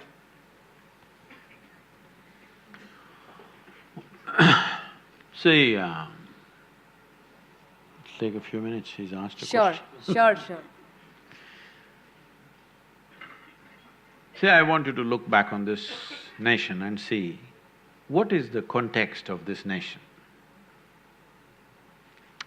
If you look back on the history of this country, there was a time when there were over 200 political entities, kings, I mean, many small kingdoms, big empires.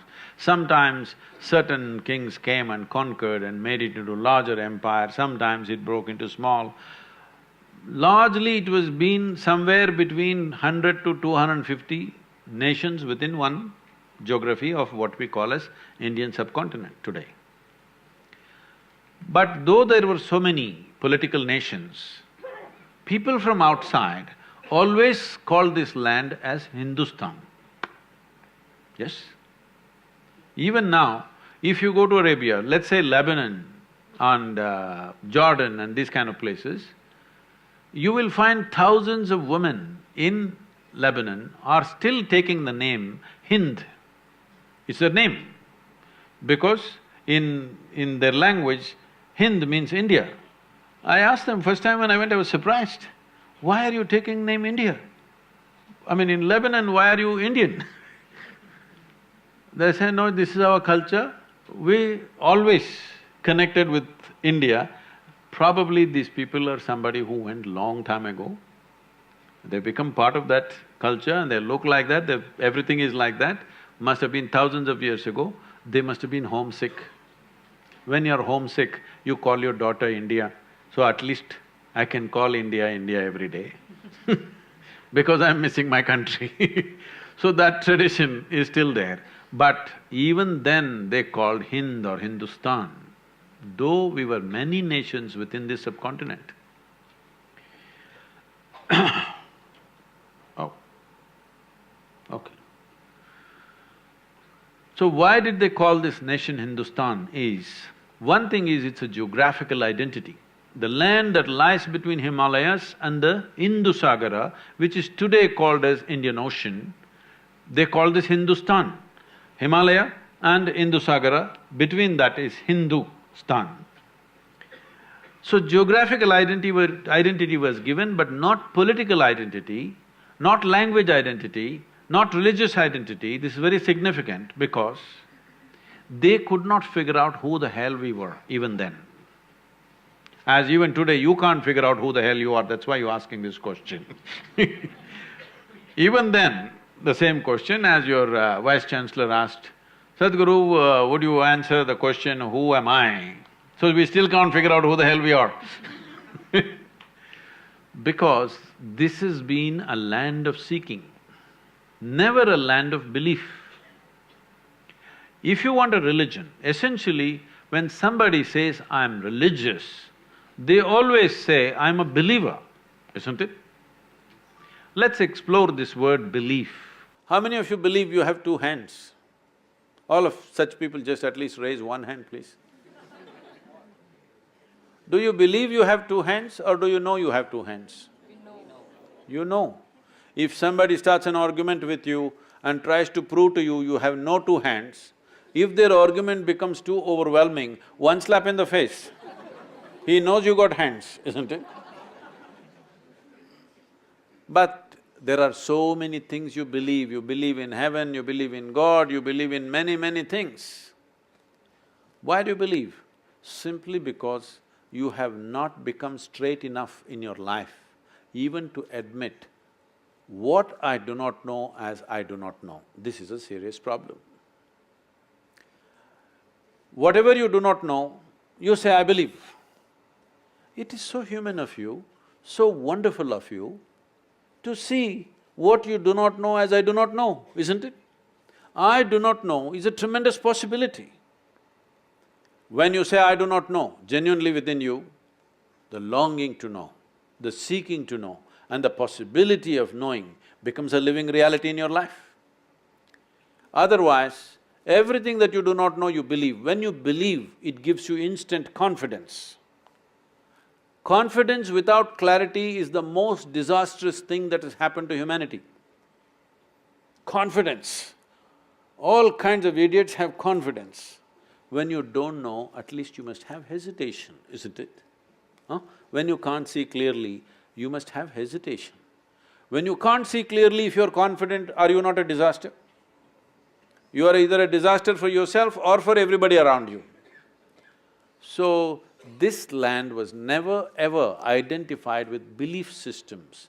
This has always been a land of seekers. Seekers of what? Seekers of truth and liberation. Just now, yesterday I was at, the BHU in Kashi. You just see there, people are coming from all over the country and now all over the world. In search of what? Mukti.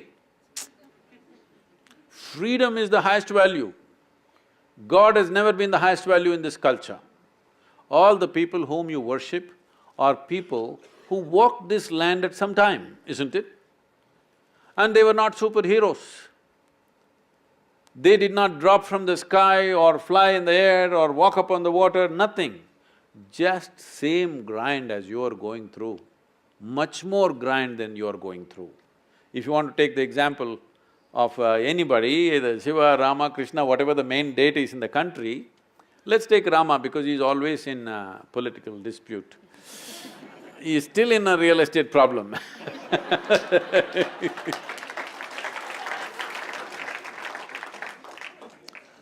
At the age of 17 or 18, he's been coronated as a king, rightfully, because whatever, those days his father and son.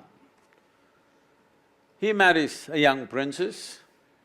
In a short while, some political situation, something goes wrong, and they're banished to a forest. Well, in your television, whatever you saw, or in some movie you saw Rama Sita doing honeymoon in the forest. No, it was an exile. Going to the jungle is not a picnic. Most of you may not know, I've lived in jungles by myself alone without any outside support. After 3 weeks, when I came back home, my mother would look at me, she couldn't recognize me because from head to toe, insect bites, this, that, you cannot be recognized.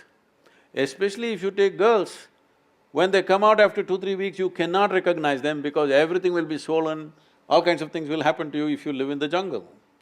So taking a young wife and going, she's not a tribal woman, she's a princess, going to the forest was not picnic or honeymoon, it was an exile. As if that was not bad enough, the Sri Lankan people came and kidnapped the wife. Yes, happened, right? Now, he's a king after all. If one wife goes, he could have found a local solution. A king is entitled to have many wives, but one is gone, he could have found somebody next to him. But the man loves the woman so much. In those days, no GPS, you don't know where exactly Sri Lanka is located. Just him and his brother walk, I want you to imagine the walk from Ayodhya to southern India. Not a simple search. How many people will search for a lost wife 6,000–7,000 years ago, walking 2,000 plus kilometers? How many men would have done that? So, he walked and formed a Tamil army, then went to Sri Lanka, burned down a beautiful city, fought a war, killed hundreds of people, got back his wife. If a man has to do this, that woman should mean so much to him to do such an act, isn't it? Then he brought her back. Again he became a king, again something goes wrong. By then she's pregnant. See, a king's wife or a queen being pregnant means it's not just a pregnancy, it's the future of the nation. It is a big thing, it's not a small thing. And he's a big emperor by then. But something goes wrong and he sends his wife to the jungle again. No sonogram, so doesn't know whether it's a boy or girl, boys or girls or what. It's not a small thing for a king.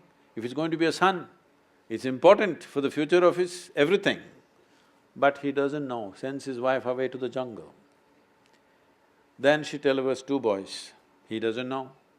If something really horrible has to happen in anybody's life, knowingly or unknowingly you kill your own children, this is the worst thing that can happen to you, isn't it? He almost killed his own children. He fought a battle with them, nearly killed, he had intent to kill, not knowing they're his children. Fortunately, it did not happen. But anyway, he never again saw his wife, she died in the jungle. You don't call this a success story, isn't it? Hello? You don't call this a success story. Then why are we worshipping this man? Why is this man celebrated as a great whatever? Simply because no matter what life threw at him, most people would break if one of those situations happened in their life. He is a serial disaster. But in spite of all this, he did not become angry, he did not become resentful, hateful, he managed his balance all the time, did not withdraw, active, doing the best he can, and that's about it. And after he came back from Sri Lanka, he did something fantastic. After having killed Ravana, he wanted to take a year of penance in the Himalayas. Lakshmana, his brother said, "Are you crazy? You killed the man and we had to kill him, he took his wife, your wife. So why do you have to do penance for that man?" He said, "See, he had 10 qualities. The 9 qualities I killed, I have no regret. But he was also a great devotee and I killed that also along with everything else. For that I have to do penance."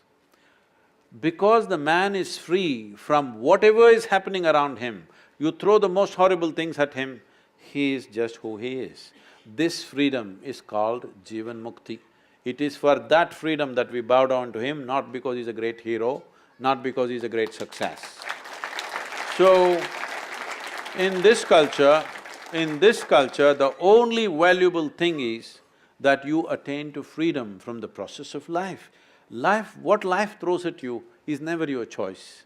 It will throw all kinds of things at you. What will you make out of it? This is your choice, isn't it?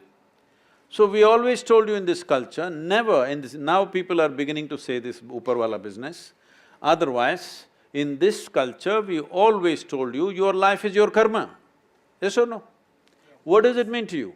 It simply means your life is your making. Nobody up there sitting and managing your life. Well, you're on a round planet and the damn thing is spinning, you don't even know which side is up. Hello? Do you know which side is up in this cosmos? I'm asking you. Is it marked somewhere, this side up? So you do not even know which side is up, but you know who is up.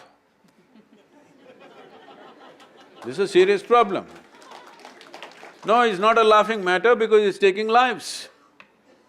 It's taking lives does not mean people are being killed, that's also is happening, that's a different matter. But it's taking lives because instead of creating your life, you're looking up and walking. When forever we told you, your life is your karma, what you make out of it is all there is. What is thrown at you is not in your hands, what you make out of it is 100% yours. So the idea is just this, the fundamental ethos of this culture is not religion. This is a godless country, I want you to know this. There never been the god up there. We worship a few people. It's very appropriate, today people are saying Tendulkar is cricketing god. Whoever excelled in any aspect of life, beyond a certain point, which we considered is normal human being, if somebody excelled, then we say, oh, he's godlike, he's a deva. This word God as a supreme entity never has been here. Here we are always talking about those who have excelled beyond what we normally consider as human, as devas. That's why we have 36 million gods and goddesses. You must create more, there's no problem. Because after all, this is the only and only culture on the planet which understands God is our making. Everybody thinks they are God's making. Right now, Vinayak Chaturthi celebrations are going on around the country. See, this is a classic example where we create the god, we will put him there, next 10 days or 1 month, whatever, our entire life is around him, full emotion, bhajan, dance, music, whole thing. But when the time comes, we go and dissolve him in water. We made the god, we worshipped him, we enjoyed it, we enthused ourselves in a big way using him. When we are done, we dissolved him. This clearly shows you we have an innate understanding God is our making, isn't it? So, here we have only had a spiritual process, variety of spiritual processes, but never religion. We became religious in competition. When outside forces came and too much competition, we are also trying to organize, but you can never organize this culture because if there are 3 people, there are 5 opinions. Within the same house, there are 10 gods. How do you make a religion out of that? No, this is just a process. You use everything for your emancipation, for your liberation. If you listen to the conversations of your mothers or maybe your young people, your grandmothers, not some spiritual conversation, daily conversation if you listen to it, without uttering the words karma, prarabdha, mukti, moksha, there's no conversation in this country. Constant reminder, no matter what you're doing, your education, your family, your business, your spirituality, everything is only towards your liberation, always. Freedom is the highest goal, not heaven, not God.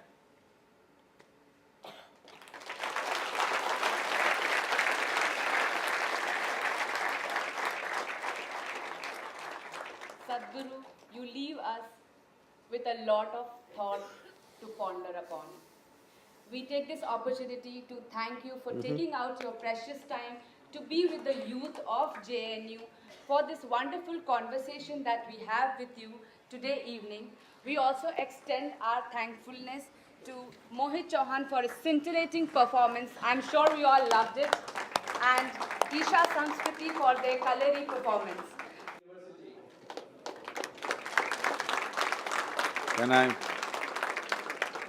Can I just say a few words to it? I'm okay. I would like to take this opportunity to just remind all of you, you're just, as you said, 8,000 people, 5,200 in research and others in other kinds of studies. But I want you to understand, you are just a few privileged ones among millions of youth in this country. You have this privilege of being in a premier institution like this. The kind of facility and what you have here, most people in this country don't even dream about it, okay? So, for yourself, see, you must understand this. The most important thing when you're young to do is, don't be in a hurry to live. This is a time to build yourself, to build your body, to build your mind, to build your perspective, to enlarge and enhance the horizons of who you are. This time of your life should be invested in that, because as I said earlier, it is only by producing great human beings that we can create a great society, a nation and a world. So, it's my wish and my blessing that all of you should make use of this time at the university to enhance yourself as truly wonderful human beings who can contribute to the well-being of humanity in future. Thank you very much.